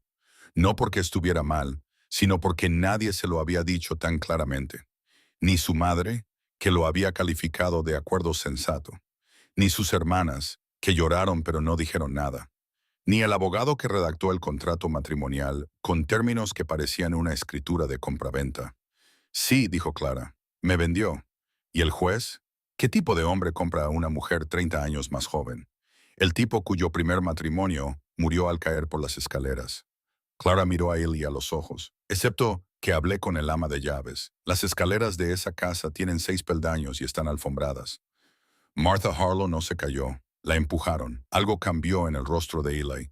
No fue sorpresa. Había visto demasiado del mundo como para sorprenderse, sino un endurecimiento. la misma mirada que ella imaginaba que él habría tenido en el campo de batalla. ¿Sabe él dónde estás? Sabe que tomé la diligencia del oeste desde Chicago. Tiene dinero y conexiones y el tipo de orgullo que no acepta que lo desafíen. Así que sí, imagino que me está buscando. Deja que me busque. Clara parpadeó. No lo entiendes. Theodore no solo es rico, tiene jueces, tiene alguaciles, tiene un largo viaje hasta Colorado y una montaña a la que no le importa su dinero. Esto no es Filadelfia, Clara. Aquí, la autoridad de un hombre termina donde termina su alcance, y su alcance no llega a mi cabaña. Era la primera vez que la llamaba Clara en lugar de señorita Mercer. El sonido de su nombre en su voz áspera y grave le provocó algo en las costillas que no tenía nada que ver con los moretones del accidente. No tienes que protegerme. Ella dijo, esta no es tu lucha. Estás en mi cabaña, comiendo mi comida, llevando el abrigo de mi mujer. Eso hace que sea mi lucha, lo quiera o no. ¿Y tú la quieres? La pregunta quedó suspendida entre ellos. Eli se levantó y se dirigió al banco de trabajo, poniendo distancia entre ellos como siempre hacía cuando el ambiente se volvía demasiado tenso. Quiero que pase esta tormenta para que puedas llegar a donde sea que vayas, dijo. Eso es lo que quiero. Mentiroso. Se dio la vuelta. Cuidado, estás mintiendo y los dos lo sabemos. No quieres que me vaya. Te aterra querer que me quede. Hay una diferencia. Y lo sabes porque fuiste tú quien me dijo allí, con las trampas, que siempre hay un término medio entre ser demasiado duro y ser demasiado cauteloso. Eso era sobre la madera. Era sobre todo, y lo sabes. Se quedaron a ambos lados de la cabaña, con el fuego entre ellos. El corazón de Clara latía con fuerza. Había ido demasiado lejos. Lo veía en la forma en que él apretaba los puños a los lados, en la forma en que la cicatriz de su mandíbula resaltaba blanca contra el rubor de su piel. «Llevas aquí 3 días», dijo Eli, con una voz peligrosamente tranquila. «3 días. ¿Y crees que sabes lo que quiero? ¿Crees que porque te saqué de la nieve y te enseñé a cortar leña, eso significa algo? No es así. Habría hecho lo mismo por un perro callejero. No le habrías dado a un perro callejero el abrigo de tu esposa». Eli se estremeció como si ella le hubiera abofeteado. «No sabes nada sobre Sara y yo. Sé que la querías, sé que perderla a ella y a Lily te destrozó de una forma que ni 12 años ni 17 cajas de música han podido arreglar. Sé que te pusiste un rifle bajo la barbilla hace 3 noches porque el silencio finalmente se hizo más fuerte que la música». La voz de Clara temblaba, pero no se detuvo. «Y sé que fallaste a propósito porque, en algún lugar debajo de todo ese dolor, Elijah Calloway todavía quiere vivir. Solo que has olvidado por qué. ¿Y crees que tú eres la razón?» Él se acercó a ella y Clara vio algo en sus ojos que no había visto antes. No era ira, era algo peor que la ira. Era deseo, un deseo crudo, desesperado y aterrador contra el que él luchaba con todas sus fuerzas. ¿Crees que una mujer de ciudad que irrumpe en mi vida va a arreglar lo que está roto en mí? Esto no funciona así. Eso es un cuento de hadas. Y los cuentos de hadas son para gente que no ha enterrado a sus hijos. No estoy tratando de arreglarte. Entonces, ¿qué estás tratando de hacer? Estoy tratando de mantenerme con vida. La voz de Clara se quebró en la última palabra. Eso es lo único que he estado tratando de hacer durante 3 meses. Mantenerme con vida el tiempo suficiente para llegar a un lugar donde Theodore no pueda alcanzarme. Y entonces me estrellé en tu montaña, y tú me llevaste a través de una tormenta de nieve. Y secaste el libro de mi padre página por página. Y colgaste el rifle en los ganchos donde podía ver que habías decidido no usarlo. Y por primera vez en 3 meses, pensé que quizá seguir viva no consistía solo en huir. Quizá consistía en encontrar algo por lo que valiera la pena detenerse. La cabaña quedó en silencio. Incluso el viento parecía contener la respiración. Eli estaba tan cerca que se le podía tocar. Su pecho subía y bajaba con la respiración entrecortada. Y tenía las manos tan apretadas que los nudillos se le habían puesto blancos. Clara podía ver la batalla que libraba en su interior, los muros que se levantaban, se derrumbaban y volvían a levantarse. 12 años construyendo una fortaleza que se derrumbaba bajo el peso de 3 días. No puedo hacerlo, dijo, y su voz estaba destrozada. Clara, no puedo. No entiendes lo que me ha costado dejar de sentir. Si te dejo entrar y pasa algo, si me preocupo por ti y el mundo te lleva lejos como se llevó a Sarah y a Lily, no lo sobreviviré otra vez. No lo haré. Casi no lo superaste la primera vez. Eso es lo que quiero decir. No. Clara levantó la mano y le tocó la cara. Sus dedos trazaron la cicatriz desde la sien hasta la mandíbula, y sintió cómo él se estremecía bajo su mano. Eso es lo que quiero decir. Casi no lo superaste la primera vez porque estabas solo, porque lo llevaste todo tú solo y dejaste que el peso te aplastara durante 12 años. No tienes que volver a hacerlo. Te irás. Su voz era apenas un susurro. Cuando pase la tormenta, te irás a San Francisco o a Denver o a donde quiera que vayan las mujeres como tú. Y yo me quedaré aquí con 18 cajas de música en lugar de 17. Yo no soy Sarah. Lo sé. No, escúchame. Clara le tomó el rostro con ambas manos, obligándole a mirarla. No soy Sarah. No puedo prometer que no moriré. Nadie puede prometer eso. Lo que puedo prometer es que ahora mismo, hoy, en esta cabaña, estoy aquí y no voy a huir. Algo se rompió en los ojos de Eli. No se hizo añicos, sino que se abrió como el hielo de un río en primavera, agrietándose y desplazándose y dejando pasar la corriente. Levantó la mano y cubrió la de ella, presionando su palma contra su mejilla marcada por cicatrices. No puedo controlar esto, dijo. Sea lo que sea. Lo he intentado. Llevo 3 días intentándolo y no funciona. Caminas con el abrigo de Sarah con tus manos desnudas y tu boca inteligente y esa mirada en tu rostro como si pudieras ver a través de mí y yo no puedo. Clara lo besó. Se puso de puntillas y presionó su boca contra la de él y durante un terrible segundo, él no respondió. Todo su cuerpo se puso rígido, como un hombre preparándose para recibir una bala. Luego sus brazos la rodearon, aplastándola contra su pecho, y él le devolvió el beso con 12 años de soledad a sus espaldas. No fue un beso suave, era refinado ni ensayado, ni se parecía en nada a los besos cuidadosos y calculados que Theodore le había dado como una marca de propiedad. Este era crudo y desesperado, y sabía a café y a dolor, y a la primera planta verde que brota del suelo helado.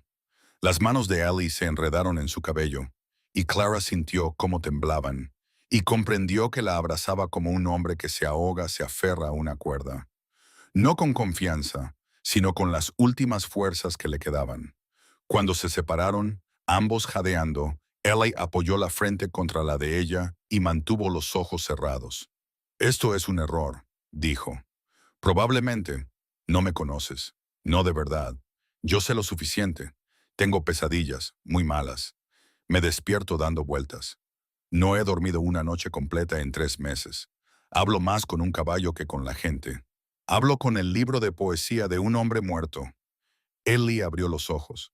Tan cerca, Clara podía ver todos los tonos de gris en ellos, desde el oscuro de la tormenta hasta el plateado.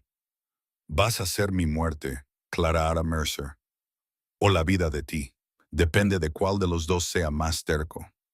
Casi se rió. No del todo, pero más cerca que cualquier cosa que ella hubiera oído de él. Un sonido oxidado por 12 años de desuso que comenzó en su pecho y casi llegó a su boca. Te hablé de las cajas de música, dijo Ellie, sin soltarla, y 7 disculpas por personas a las que no pude salvar. Llevo un mes construyendo la número 18. No sabía qué melodía darle. No sabía para quién era. Y ahora creo que tal vez no sea una disculpa.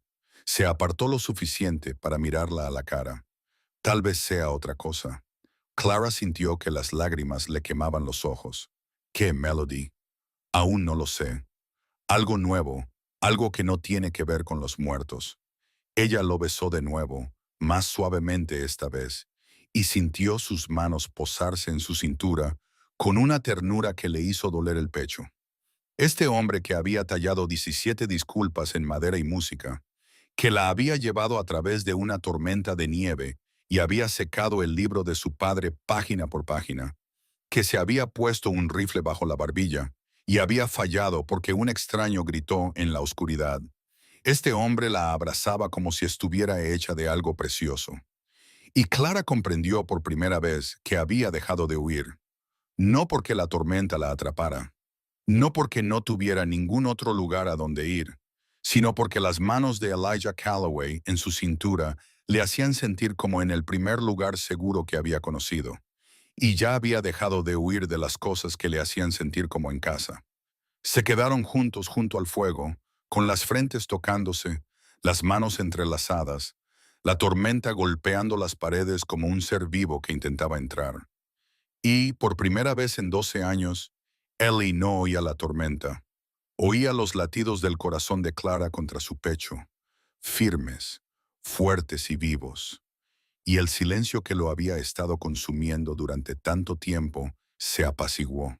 Fue Clara quien lo oyó primero. Se apartó, ladeó la cabeza y escuchó. Caballos. Ellie llegó a la ventana en 2 zancadas. A través de la escarcha, vio lo que no debería haber estado allí. Lo que no podía estar allí en medio de la peor tormenta en una década. 3 jinetes en el camino serpenteante debajo de la cabaña. Se movían lentamente, pero con paso firme, encorvados contra el viento, subiendo directamente por la montaña. «Aléjate de la ventana», dijo Eli, y su voz había cambiado. Toda la suavidad había desaparecido, sustituida por algo frío y táctico. El soldado, el superviviente. ¿Quién es? Eli observó al jinete que iba en cabeza. Abrigo caro, buen caballo. El hombre se sentaba en la silla con la postura rígida de alguien que pagaba a otras personas para que hicieran el trabajo físico. Clara. Ellie se apartó de la ventana y le tomó ambas manos. El hombre que iba delante me describió a Theodore Harlow. El color se desvaneció de su rostro. Pelo blanco, complexión robusta. Llevan un abrigo negro de lana hecho a medida por un sastre de Filadelfia. Las manos de Clara comenzaron a temblar. Me ha encontrado. Eli soltó sus manos y descolgó el rifle. Comprobó el mecanismo, lo cargó y se dirigió a la puerta. Luego se detuvo y la miró. Clara, ¿confías en mí? Sí. La miró a los ojos durante un instante. Entonces coge el atizador con el que me amenazaste hace 3 días. Y esta vez, si necesitas golpear, no lo dudes. Clara cogió el atizador de la chimenea. Ahora sus manos estaban firmes. El miedo tenía una extraña forma de quemarlo todo excepto lo que importaba. Y lo que importaba era el hombre que estaba de pie junto a la puerta con un rifle. El hombre que la había besado como si fuera lo último cálido en un mundo helado. El hombre que casi había muerto 3 días antes y que ahora se interponía entre ella y aquello de lo que huía. Eli abrió la puerta y salió a la tormenta. El frío golpeó el rostro de Eli, pero apenas lo sintió. Su cuerpo había cambiado a un estado que no había utilizado en 12 años. La calma del campo de batalla que lo había mantenido con vida en Shiloh, en Phil, en todos los campos empapados de sangre de Tennessee, donde los chicos morían gritando. Y los que sobrevivían eran los que dejaban de sentir y empezaban a pensar. 3 jinetes, el líder sobre una yegua gris, 2 hombres flanqueándolo sobre caballos más oscuros. Estaban a 50 metros y se acercaban, abriéndose paso entre los montículos de nieve que llegaban hasta el pecho de los caballos. Los 2 jinetes que flanqueaban al líder tenían el aspecto que Eli reconocía de la guerra. Mercenarios, profesionales, con las manos ya descansando cerca de las armas enfundadas. Del tipo que mataría por dinero y dormiría tranquilo después. Eli observaba al jinete que iba en cabeza. Cabello blanco bajo un sombrero negro.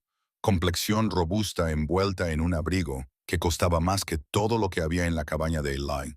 Incluso a 50 metros, a través de la ventisca, el hombre irradiaba autoridad, del tipo que proviene de décadas de que otras personas le digan, «Sí, señor», y diciéndolo en serio. Eli bajó del porche y se plantó en el claro.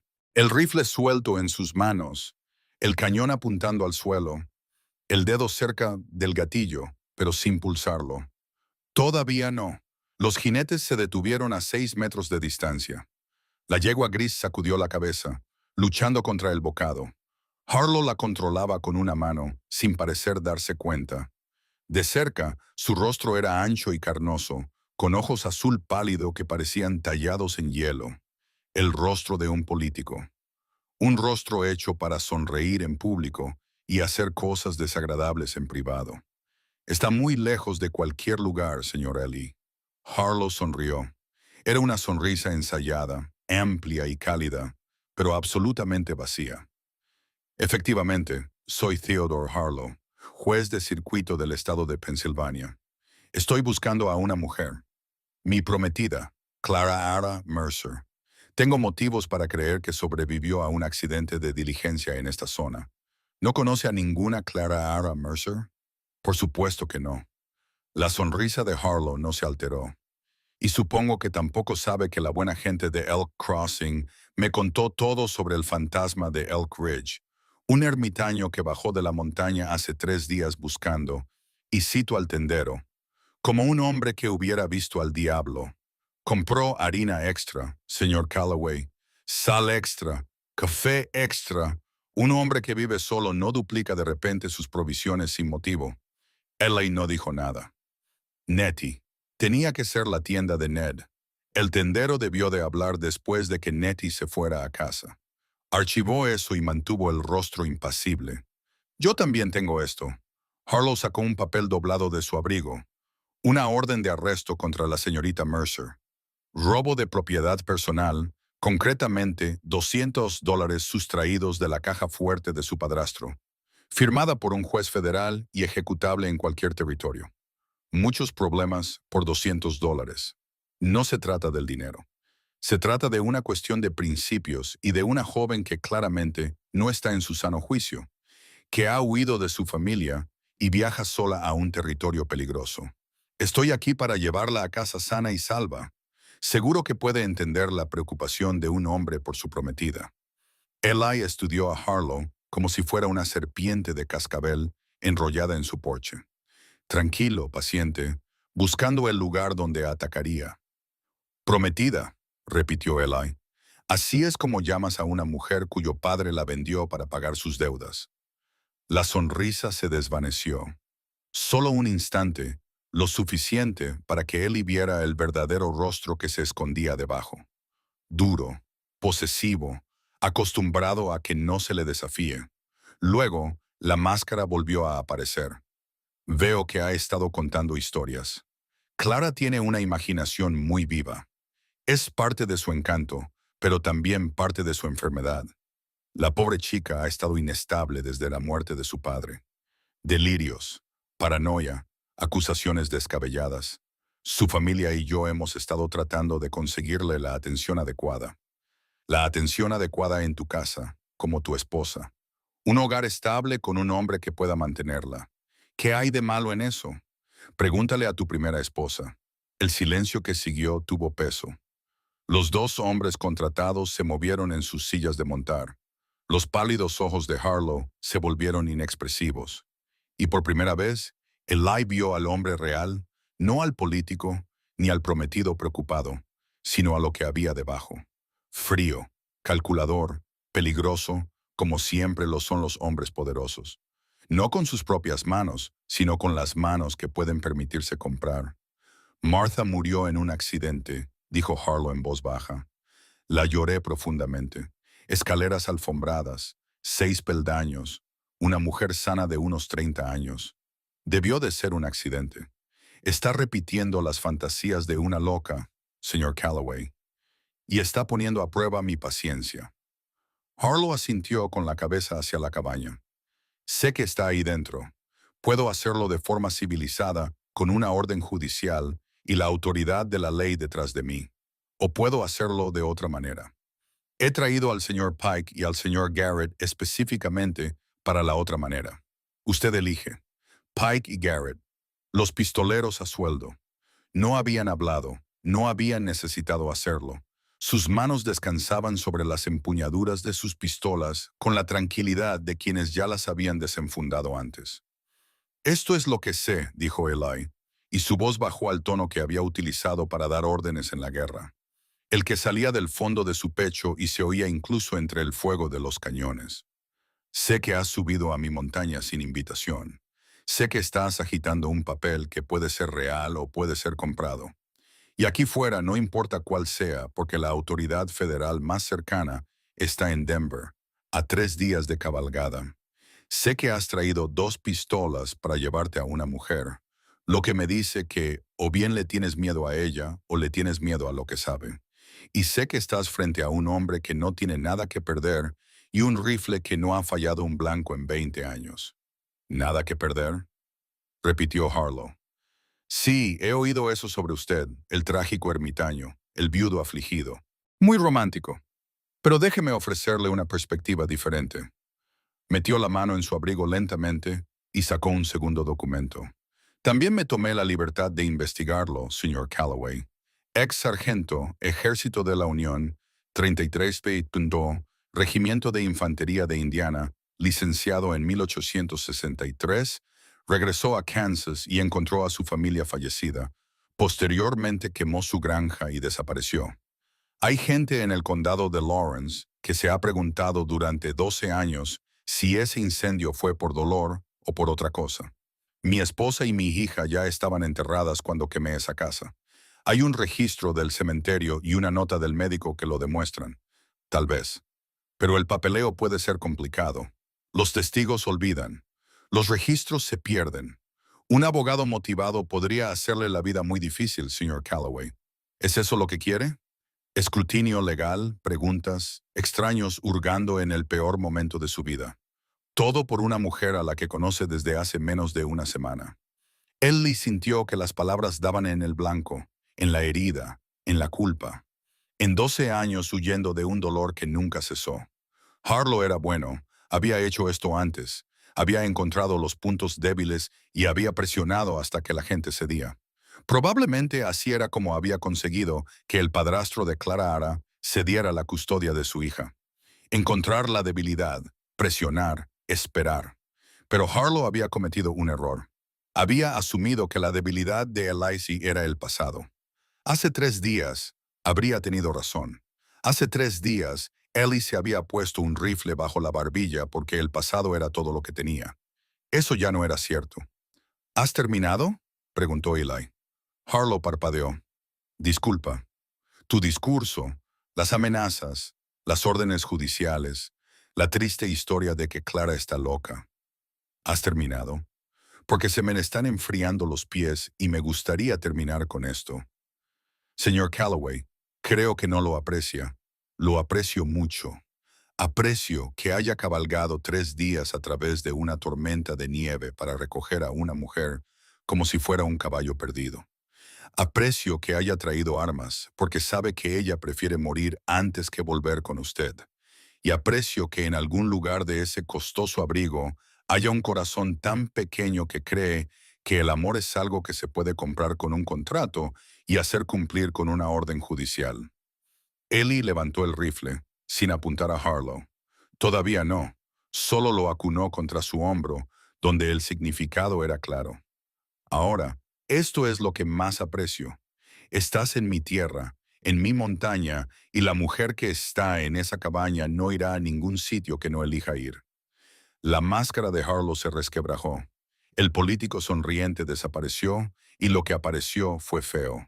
Un rubor de rabia que oscureció su cara carnosa. Un endurecimiento alrededor de los ojos que Clara probablemente había visto justo antes de que le diera la bofetada. Estás cometiendo un grave error, dijo Harlow. Te hundiré legalmente, económicamente, personalmente. Te quitaré todo lo que tienes. Mira a tu alrededor. Eli señaló la nieve, la montaña, la cabaña. Tengo un caballo, 17 cajas de música y un agujero en el techo. Puedes quedarte con lo que quieras. Pike, dijo Harlow. El pistolero a su izquierda desenfundó. Eli fue más rápido. No por mucho, pero sí lo suficiente. Levantó el rifle y el disparo resonó en la ladera de la montaña, haciendo eco en los acantilados de granito. La pistola de Pike salió volando de su mano cuando la bala rozó el cañón, y el hombre gritó, agarrándose los dedos que nunca volverían a empuñar un arma correctamente. El segundo hombre, Garrett, tenía la pistola a medio sacar cuando se abrió la puerta de la cabaña. No lo hagas. Clara Ara estaba en la puerta con el segundo rifle de Eli, el que colgaba sobre la repisa de la chimenea. Lo sostenía contra su hombro, tal y como Eli le había enseñado 2 días antes en las trampas. Firme, con la mejilla apoyada en la culata. El cañón apuntaba al pecho de Garrett. «Solo he disparado un rifle 2 veces en mi vida», dijo Clara. «Las 2 veces a conejos, y fallé las 2 veces. Así que no me movería demasiado rápido si fuera tú. Porque a esta distancia, incluso un mal tirador da en el blanco». Garrett levantó lentamente las manos. «Clara». La voz de Harlow se volvió suave, paternal, experta. «Cariño, baja eso antes de que te hagas daño. Esta no eres tú. Este hombre te ha confundido. Aprovecha tu vulnerabilidad. Este hombre es la primera persona en mi vida que no ha intentado poseerme. Yo no quiero poseerte. Quiero protegerte. A tu familia. Mi familia me vendió a ti, Theodore. Mi madre lo vio y después sirvió el té. No me hables de familia. Tus hermanas, piensa en Margaret y Jane. Sin nuestro acuerdo, las deudas de tu padrastro son tu ventaja, no tu preocupación. No te importan mis hermanas, te importa el control». El rostro de Harlow se contrajo. Pequeña desagradecida. Se contuvo, pero ya era demasiado tarde. La máscara se había deslizado por completo y el hombre que había debajo era el que Clara conocía. El que apretaba demasiado fuerte, el que hablaba en voz demasiado baja, el que se aseguraba de que los moretones quedaran ocultos por el vestido. «Ahí está», dijo Clara en voz baja. «Ese es el hombre del que huí». Eli se colocó a su lado, no delante de ella, sin bloquearla, sino a su lado. La distinción era importante, y Clara lo sintió como una mano que le daba estabilidad. «Se ha acabado, Harlow», dijo Eli. «No ha terminado. Yo tengo la ley. Tú tienes un trozo de papel que puede ser real o no.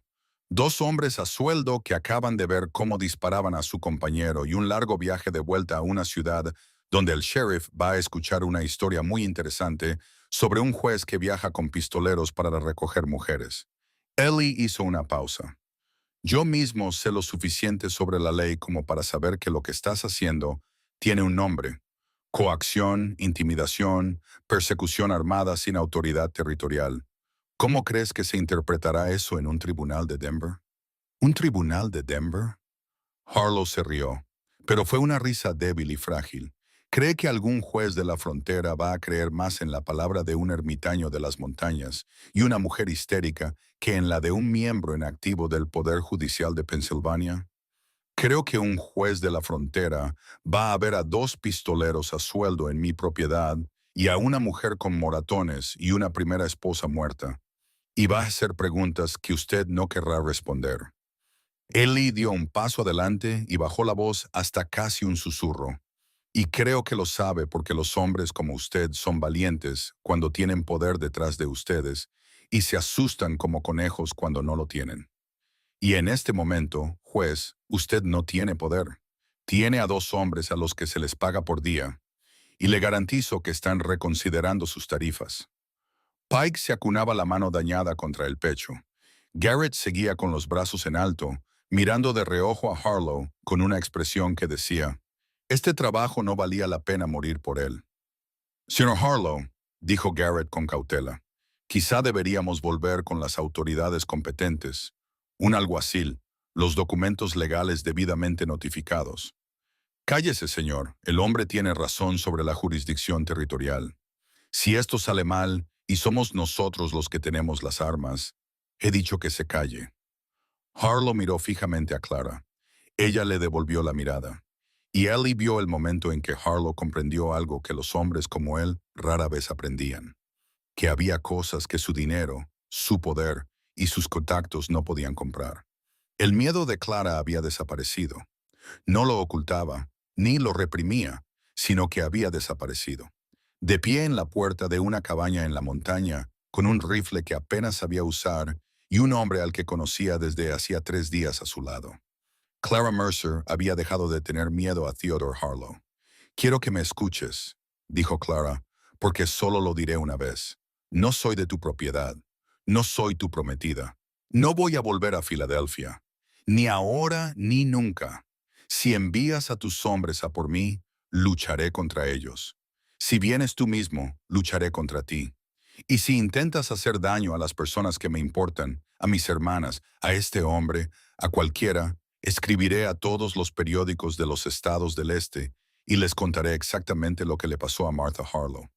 Les contaré los moratones, las puertas cerradas con llave y las cosas que hacías cuando bebías. No tengo pruebas, Theodore, pero tengo voz y tengo una historia. Y sé lo mucho que te importa tu reputación. No te atreverás. Sobreviví a un accidente de diligencia en el que murieron 5 personas. Caminé a través de una tormenta de nieve. Aprendí a despellejar conejos, a cortar leña y a dormir en la cama de una mujer muerta en una montaña donde la temperatura baja de 0 todas las noches. La voz de Clara era firme como una roca. No hay nada con lo que puedas amenazarme que esta montaña no haya intentado ya. Silencio. Incluso el viento pareció detenerse. Harlow miró a Eli, miró a Clara, miró a sus hombres contratados, uno herido y otro renuente. Miró la montaña, vasta y blanca, y completamente indiferente a su riqueza, su título, su poder. Esto no ha terminado, dijo Harlow. Sí, lo está, respondió Eli. ¿Y sabes cómo lo sé? Porque si no fuera así seguirías hablando en lugar de marcharte. Harlow tiró de las riendas de su caballo. La yegua gris tropezó en la nieve profunda y por un momento el digno juez se vio exactamente como era. Un anciano gordo a caballo en un lugar que no lo quería, persiguiendo a una mujer que prefería enfrentarse al invierno en la montaña antes que pasar un día más en su presencia. «Ayuda a Pike a montar», le espetó Harlow a Garrett. «Nos vamos». Se marcharon lentamente, con torpeza, 3 hombres retirándose por un sendero que la montaña ya estaba tratando de borrar. Eli los observó hasta que desaparecieron tras la curva, y luego siguió mirando durante 5 minutos más. El sargento Wynnette salió del establo.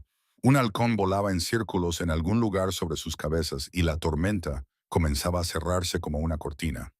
Clara bajó el rifle. Le temblaban los brazos, no las manos. Las manos se habían mantenido firmes todo el tiempo, pero los brazos, los hombros, todo el cuerpo comenzaba a temblar por la caída de adrenalina. Eli le quitó el rifle con delicadeza y lo apoyó contra el marco de la puerta. Luego la rodeó con sus brazos y la abrazó. «Lo has hecho muy bien», le dijo al oído. «Dios mío, mujer, lo has hecho muy bien». Estaba aterrorizada. Lo sé.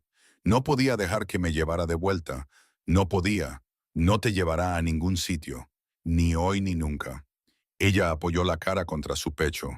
Los temblores empeoraron antes de mejorar, recorriendo su cuerpo como réplicas. Eli la abrazó durante todo ese tiempo, con las manos firmes en su espalda y la barbilla apoyada en su cabeza. «El rifle», dijo Clara al cabo de un rato. «Realmente no sé disparar. Lo sé. Te vi fallar a esos conejos. ¿Y si hubiera descubierto mi farol? No lo habría hecho. Los hombres como Harlow no juegan con su propia piel, juegan con la de los demás». Clara se apartó y lo miró. Tenía la cara manchada por el llanto, el pelo revuelto. Seguía llevando el abrigo de su difunta esposa. Y Ellie pensó que era lo más hermoso que había visto en 12 años. «Tú lo desafiaste», dijo Clara. «Te quedaste ahí y llamaste cobarde a un juez de circuito a la cara. No fue difícil. Los cobardes son fáciles de detectar cuando pasas tiempo con gente valiente. Gente valiente como quién. Como la mujer que acaba de enfrentarse al hombre del que ha estado huyendo durante 3 meses con una pistola que no sabe disparar y un farol que se inventó en ese momento». Clara se rió. Una risa auténtica, temblorosa y húmeda por las lágrimas, pero auténtica, y el sonido de esa risa rompió algo en el pecho de Ellie que él creía sellado para siempre. «¿Y Martha?», preguntó Clara. «Su primera esposa, si se sale con la suya por lo que le hizo. Una cosa cada vez. Ahora mismo tenemos que entrar antes de que la tormenta termine lo que ha empezado». Ellie la guió hacia la puerta y luego se detuvo. «CL, sí, lo que dijiste sobre encontrar algo por lo que valga la pena detenerse. Lo recuerdo». Le tomó el rostro entre las manos. Sus palmas eran ásperas y frías. e increíblemente suaves.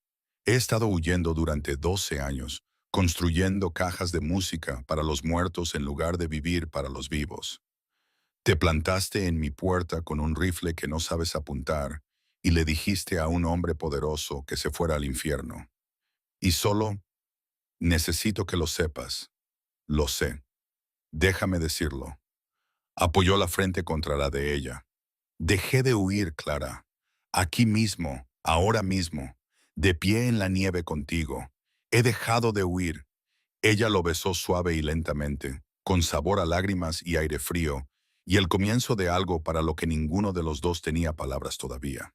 Él la abrazó con fuerza y le devolvió el beso, y la nieve caía sobre sus hombros, y la montaña observaba como suelen hacer las montañas, paciente, antigua, guardando su propio secreto sobre las pequeñas y cálidas cosas que sucedían a su sombra. Entraron en casa. Ellie cerró la puerta con llave y avivó el fuego. Clara se sentó en su silla envuelta en la manta de búfalo, todavía temblando, pero sonriendo. Cogió su talla de donde la había dejado 3 días antes, el horrible pájaro que apenas parecía un pájaro, y la giró entre sus manos. Voy a terminarla, dijo. Todavía necesita trabajo. Todo lo que vale la pena necesita trabajo. Eli se sentó en el suelo junto a la silla, con la espalda apoyada en la chimenea de piedra, y por primera vez en 12 años, dejó que los dedos de alguien le acariciaran el pelo sin estremecerse. La mano de Clara se movía suavemente, recorriendo las canas de sus sienes, la cicatriz de su mandíbula, las arrugas que 12 inviernos habían tallado en su piel. «Tócame una caja de música», dijo ella. Ellie se estiró hacia la estantería sin mirar y cogió la caja número 18, la que estaba sin terminar. La giró entre sus manos, sintiendo la suave madera de nogal, el espacio vacío donde iría el mecanismo. Esta aún no tiene melodía. Entonces tararea una. Él la miró. Ella le devolvió la mirada con esos ojos ámbar que lo veían todo y perdonaban lo que veían. Y Ellie tarareó. No era la nana de Sarah, no era la giga de Lily, no era ninguna de las canciones muertas que había estado tocando en bucle durante 12 años. Era algo nuevo, algo que provenía de algún lugar que no sabía que aún tenía. Clara cerró los ojos y escuchó, y su mano siguió acariciándole el cabello. Y afuera la tormenta seguía rugiendo, pero dentro de la cabaña en Elk Ridge, el silencio finalmente, misericordiosamente, había desaparecido. La tormenta amainó al 7.º día. Clara se despertó en un silencio tan completo que pensó que se había quedado sorda. No había viento aullando, ni nieve golpeando las paredes, ni vigas crujiendo contra el vendaval. Solo quietud y luz solar entrando por la ventana en forma de barra de oro macizo que atravesaba el suelo y aterrizaba en el rostro dormido de Ellie. Se había quedado dormido en la silla otra vez. Lo hacía casi todas las noches, negándose a dormir en el altillo, incluso después de todo lo que había cambiado entre ellos. Todavía no, había dicho cuando ella le preguntó por qué. Algunas cosas hay que hacerlas bien. Y Clara lo había entendido porque Eli Calloway no hacía nada a medias. Ni el dolor, ni la soledad, ni lo que fuera que estaba creciendo entre ellos como un fuego que se había encendido, pero que aún no había decidido cuánto quería arder. Bajó por la escalera y se detuvo junto a él. El sueño había suavizado las arrugas alrededor de sus ojos, tal y como ella le había dicho que pasaría. La cicatriz parecía más suave a la luz de la mañana, menos como una herida y más como un mapa de carreteras, un dibujo lineal del hombre que había sido al hombre en el que se estaba convirtiendo. Sus manos descansaban sobre los brazos de la silla, esas manos imposibles que construían cajas de música y partían leña, y sostenían su rostro como si fuera algo sagrado. Clara le tocó el hombro. Ellie. Se despertó como lo hacen los soldados, rápido y por completo, con los ojos abiertos y el cuerpo tenso antes de que su mente se pusiera al día. Su mano agarró con fuerza la muñeca de ella, y por un segundo, sus ojos estuvieron en otro lugar. Quizás en Tennessee, o en Kansas, o en el oscuro lugar donde los rifles se colocaban bajo la barbilla. Entonces la vio, y su agarre se suavizó, y su rostro hizo algo que había estado haciendo con más frecuencia en los últimos 3 días. Algo que no era exactamente una sonrisa, pero que se le parecía bastante. La tormenta ha pasado, dijo Clara. Eli se volvió hacia la ventana. La luz del sol era casi violenta después de 7 días de gris, resplandeciendo sobre la nieve con tanta intensidad que dolía.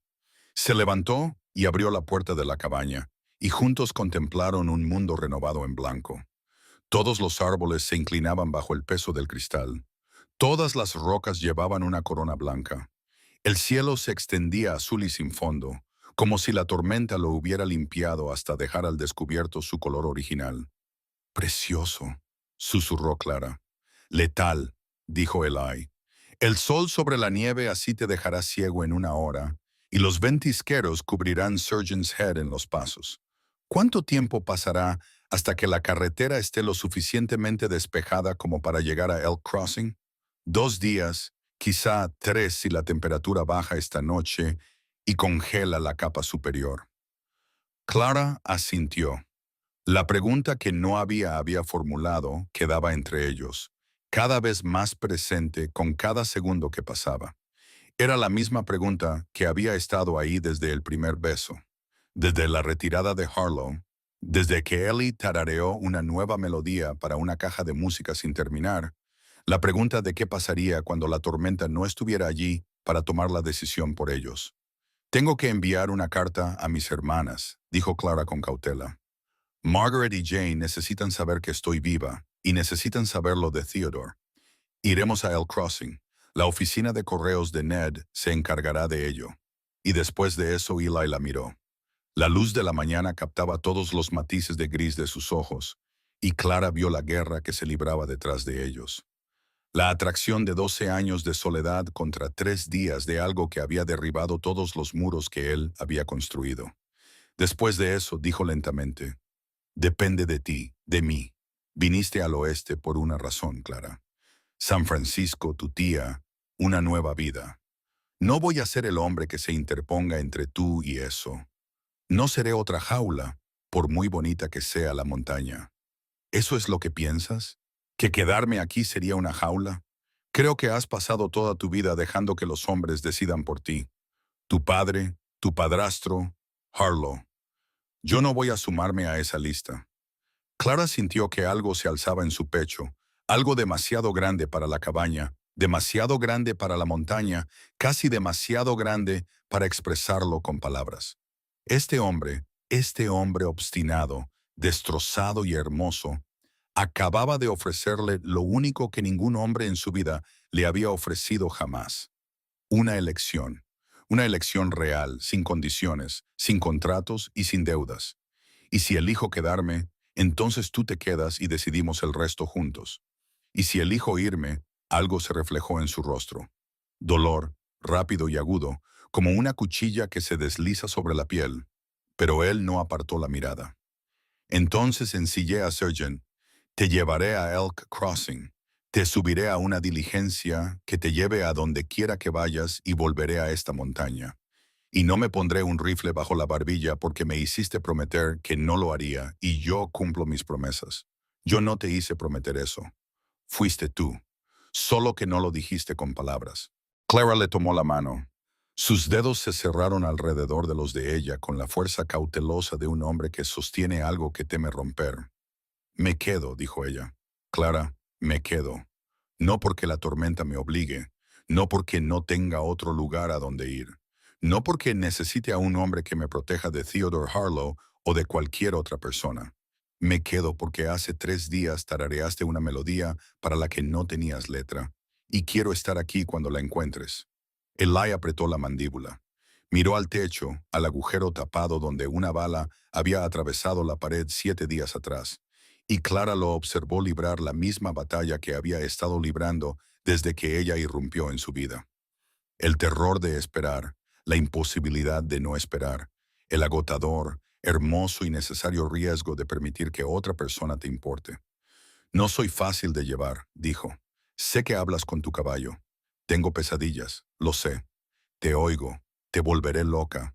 Me olvido de hablar durante horas, quemo el desayuno. Me paso días enteros en ese banco de trabajo y me olvido de comer. Ellie, ¿qué? Cállate y déjame quedarme. La besó. No fue el beso desesperado y ahogado de hacía 3 días, sino algo más tranquilo. Algo que sabía a una decisión tomada y a un futuro aceptado.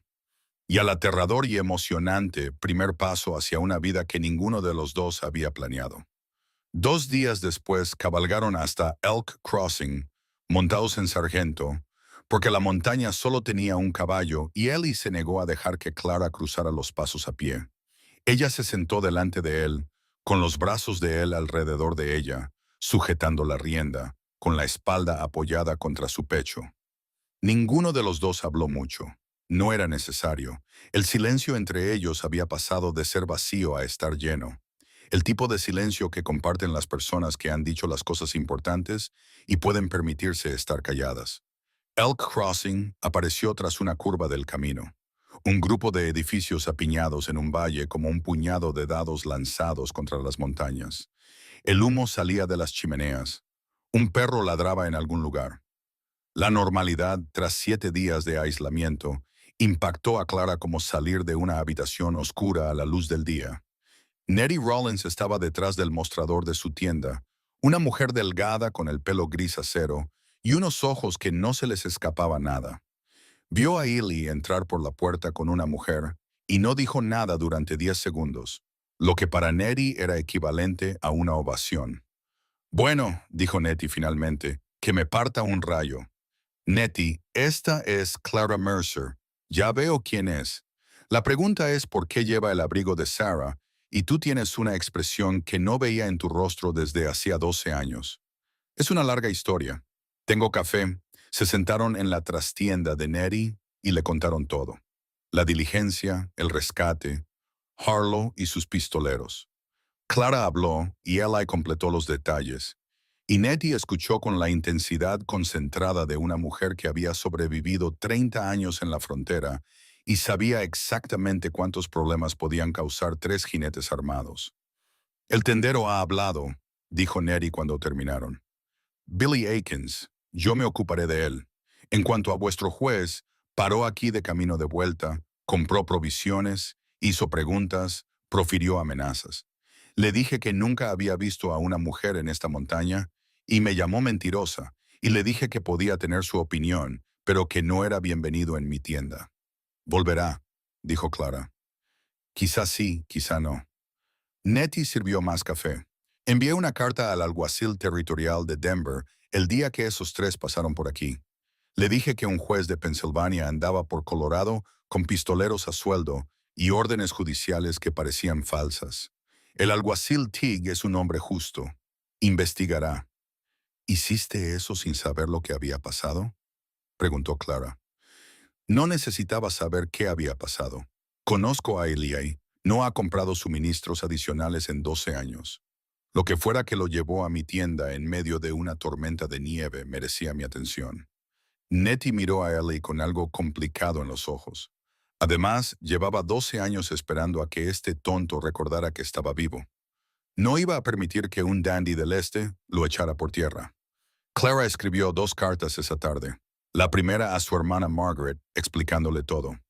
La fuga, el accidente, Eli, la visita de Harlow.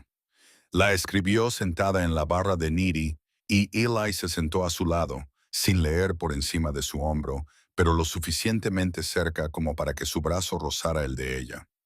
La segunda carta fue más difícil. La dirigió al Philadelphia Inquirer, a la atención del editor. En ella, detallaba su compromiso con Theodore Harlow, las circunstancias de la muerte de Martha Harlow y la persecución del juez a través de 3 estados con hombres armados. No la envió por correo. La selló y se la dio a Nettie. Si me pasa algo, dijo Clara, si Harlow vuelve y yo no estoy aquí para luchar contra él, envía esta carta. Nettie guardó la carta en su caja fuerte. No te va a pasar nada, chica, pero la guardaré.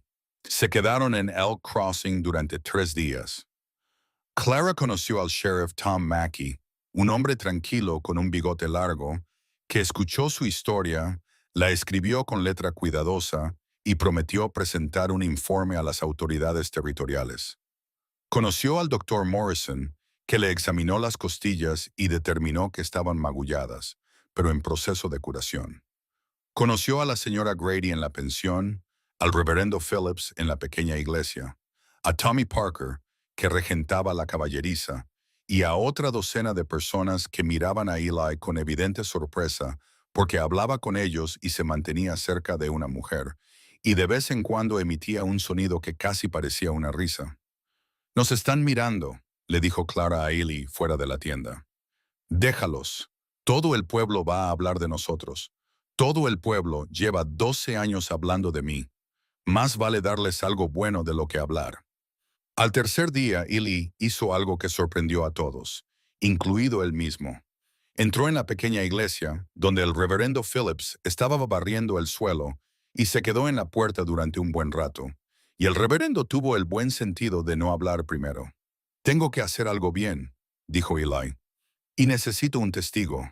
«¿Qué tipo de cosa?» «Del tipo que implica un anillo, una promesa y una mujer que es demasiado buena para mí, pero aún no se ha dado cuenta». Philip dejó la escoba. «Yo diría que sabe perfectamente quién es usted, señor Calloway. Por eso sigue aquí». Eli encontró a Clara en la tienda de Ned leyendo un periódico viejo y raquítico con los pies apoyados en un barril.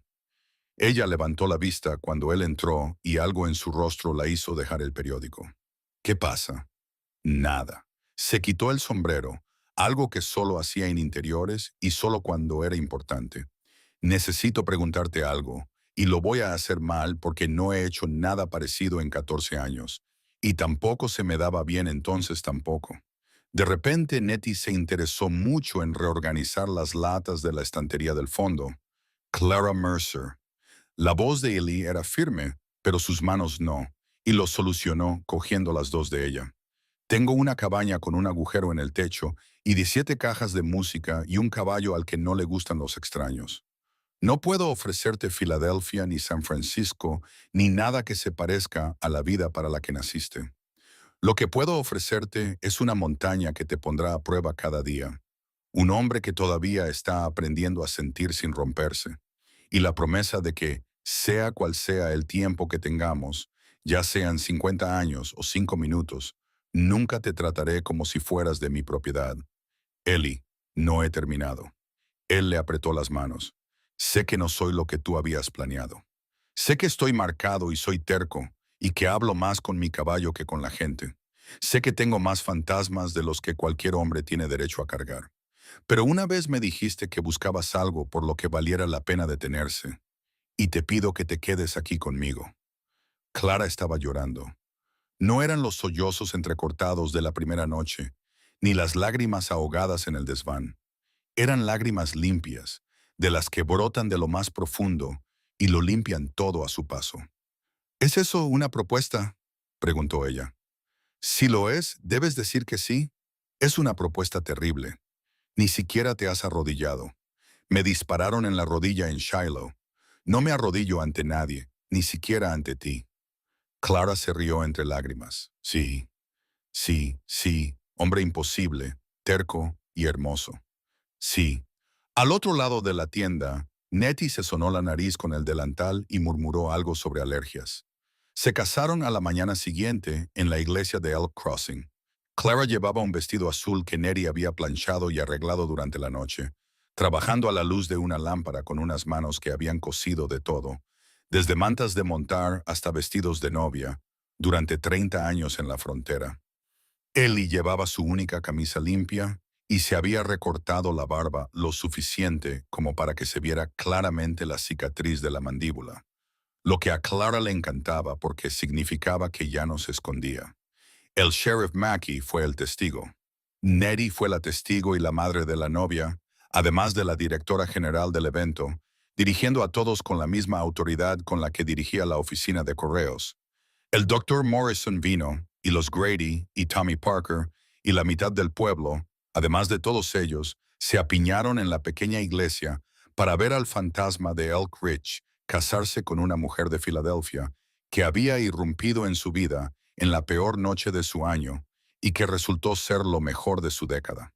«Sí», dijo Clara, y su voz sonó clara como una campana. Sí, dijo Eli, y su voz se quebró al pronunciar la palabra sí, y no le importó quién lo oyera. Regresaron a la montaña esa tarde. El sargento los llevó a ambos, avanzando con cuidado por el sendero con la paciencia de un caballo que había llevado a su amo durante 12 solitarios años y al que no le importaba el peso extra. La cabaña estaba fría cuando llegaron. El fuego se había convertido en cenizas, pero lo reconstruyeron juntos. Ellie cortó leña mientras Clara la apilaba. Clara preparó café mientras Ellie atendía al sargento. Se movían el uno alrededor del otro con la facilidad de dos personas que ya habían aprendido las duras lecciones. Cómo compartir espacios pequeños, cómo interpretar los silencios, cómo pelear y perdonar y empezar de nuevo. Esa noche, Eli se sentó en su banco de trabajo y colocó el mecanismo en la caja de música del siglo XVIII. La había comprado en Elk Crossing, un pequeño cilindro de latón que tocaba una melodía que nunca había oído antes. Algo brillante y errante, como un arroyo que se abre camino por la montaña. Clara se sentó junto al fuego, trabajando en su talla. El pájaro por fin empezaba a parecer un pájaro, con las alas extendidas y la cabeza inclinada hacia arriba, no perfecto, no pulido, pero vivo, como lo están las cosas hechas a mano, llenas de la persona que las ha creado. Está terminado, dijo Ellie, y le llevó la caja. Clara la cogió. La caja de nogal era suave y cálida, con un pequeño cierre en forma de hoja. La abrió y la melodía llenó la cabaña. Notas brillantes que se entremezclaban como el agua sobre las piedras. ¿Cómo se llama la melodía?, preguntó ella. No tiene nombre. Todo necesita un nombre. Eli se sentó a su lado y le dio la vuelta de la caja. En el fondo, talladas con su cuidadosa letra, había dos palabras. No un nombre, ni una disculpa, ni un adiós. «Empieza de nuevo», leyó Clara en voz alta. 18 cajas de música, dijo Eli. 17 disculpas y una que no lo es. Clara cerró la caja y la apretó contra su pecho, como había hecho con el libro de poesía de su padre, como se aprietan las cosas que más importan. No con tanta fuerza como para aplastarlas, pero sí lo suficiente como para que el mundo tuviera que arrancárselas de las manos. «Tócala otra vez», dijo ella. Así que Ellie dio cuerda a la llave, la melodía sonó, Clara apoyó la cabeza en su hombro, el fuego crepitó y fuera, la noche de Colorado se posó sobre la montaña como una bendición. Meses más tarde, en una cálida tarde, cuando la nieve se había derretido y las flores silvestres cubrían los prados bajo la cabaña, Nettie subió por el sendero con un paquete de cartas y una expresión en el rostro que significaba noticias. «El mariscal Teague investigó a tu juez», dijo Nettie, entregándole las cartas a Clara. «Theodore Harlow ha sido destituido de su cargo. Resulta que tu carta no era necesaria». Otras 3 mujeres se presentaron después de que se corriera la voz sobre lo que pasó en Colorado. «Se ha reabierto el caso de la muerte de Martha Harlow y tu padrastro ha firmado una declaración jurada admitiendo que el contrato matrimonial fue coaccionado». Clara leyó las cartas 2 veces, de pie en la puerta de la cabaña que se había convertido en su hogar. Las leyó una tercera vez lentamente, dejando que cada palabra calara en ella. «Se acabó», dijo. «Te lo dije», dijo Eli desde el corral donde estaba trabajando con el nuevo alcalde. Un castaño que había comprado en Elk Crossing con el dinero de la venta de muebles. Los hombres como él siempre caen. Solo hace falta alguien lo suficientemente valiente como para empujarlos. Yo no era valiente, estaba aterrorizada. Es lo mismo. La segunda carta de Clara era de Margaret. Su hermana se iba al oeste, no huyendo como Clara, sino eligiendo el camino que Clara había aprendido a seguir. Margaret quería enseñar, quería ver las montañas, quería conocer al hombre que había sacado a su hermana de un ventisquero y le había dado una vida que merecía la pena vivir. «Se parece a ti», dijo Eli cuando Clara le leyó la carta. «Es más inteligente que yo. Va a venir en tren, no en diligencia». Esa noche, Clara colocó su talla terminada en la repisa de la chimenea junto a las cajas de música de Eli. El pájaro no era bonito. Tenía las alas desiguales, la cabeza demasiado grande y una pata más corta que la otra, pero se mantenía en pie por sí solo, y tenía el pico abierto. Y si lo mirabas de la manera adecuada, con la luz adecuada, parecía que estuviera a punto de cantar. 18 cajas de música y un pájaro feo. Clara dijo, no es feo, Ellie. Tiene una pata más corta que la otra. Yo también, Shiloh. ¿Te acuerdas? Somos iguales. Ella se rió y él se rió, y el sonido llenó la cabaña como la música llenaba las cajas por completo desde dentro, sin dejar espacio para el silencio. Más tarde, tumbados juntos en el loft que ahora compartían, Clara apoyó la mano sobre el pecho de Eli y sintió los latidos de su corazón bajo su palma. Constantes, fuertes, vivos. Tengo que decirte algo, dijo ella. Has quemado las galletas. Ya lo sé, podía olerlas desde el corral. Entonces ella tomó su mano y la llevó a su vientre, la mantuvo allí y esperó. Eli se quedó muy quieto. Sus dedos se extendieron sobre su estómago y ella lo sintió temblar. Y supo que él estaba pensando en otra mujer, en otro momento, en un niño que había llamado a su papá y nunca había recibido respuesta. Eli, susurró Clara, quédate conmigo aquí, ahora mismo. Él cerró los ojos. Ella lo observó luchar contra el terror, el dolor, el recuerdo de todo lo que había perdido. Lo observó respirar como ella le había enseñado. Por la nariz, lento, constante, presente. Cuando abrió los ojos, estaban húmedos, pero estaban allí con ella, en esa cabaña, en ese momento, en esa nueva vida que habían elegido.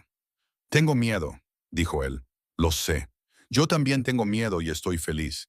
Y no sé cómo estar las dos cosas a la vez. Se aprende, dijo Clara, de la misma forma que se aprende todo.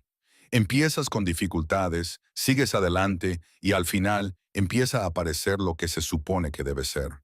Eli se rió entre lágrimas. Como tu pájaro, como mi pájaro. La atrajo hacia él y la abrazó como lo había hecho aquella primera noche. No con desesperación, no como un hombre que se ahoga, sino como un hombre que ha encontrado tierra firme después de 12 años en el mar, y tenía la intención de permanecer en él por el resto de su vida. Voy a construir una cabaña más grande, le dijo al oído. 2 habitaciones, tal vez 3, una cocina adecuada, ventanas que den al este, para que puedas leer con la luz de la mañana. Y la estantería, dijo Clara. Una larga. ¿Para qué? Para todas las cajas de música que vas a hacer. No son disculpas, Eli. Ya no. Nuevas para gente nueva, para quien quiera que sea. Volvió a apretar su mano contra su vientre. Para quien quiera que venga después. Eli dio otra vuelta a la 18ª caja de música. La melodía resonó por toda la cabaña, brillante y errante, y Clara la tarareó porque se la sabía de memoria. Y fuera, las estrellas giraban sobre las montañas de Colorado, y el arroyo primaveral corría frío y claro por las laderas de Elk Ridge, y en una cabaña construida por el dolor y reconstruida por el amor. 2 personas que se habían encontrado en una tormenta de nieve escuchaban la única música que importaba. No era una nana para los muertos, ni una giga para un fantasma, ni una disculpa para las personas a las que no pudo salvar. Era un comienzo, sencillo, imperfecto y valiente, el sonido de un hombre que había dejado el rifle, cogido la madera y tallado algo nuevo a partir de los restos de todo lo que había perdido. La mano de Clara encontró la de Ellie en la oscuridad. Él la apretó una vez. Este capítulo termina, pero el viaje continúa bajo el mismo cielo infinito. Si esta aventura tocó tu corazón, suscríbete y regresa, porque siempre habrá otra historia esperando ser contada junto al fuego del campamento.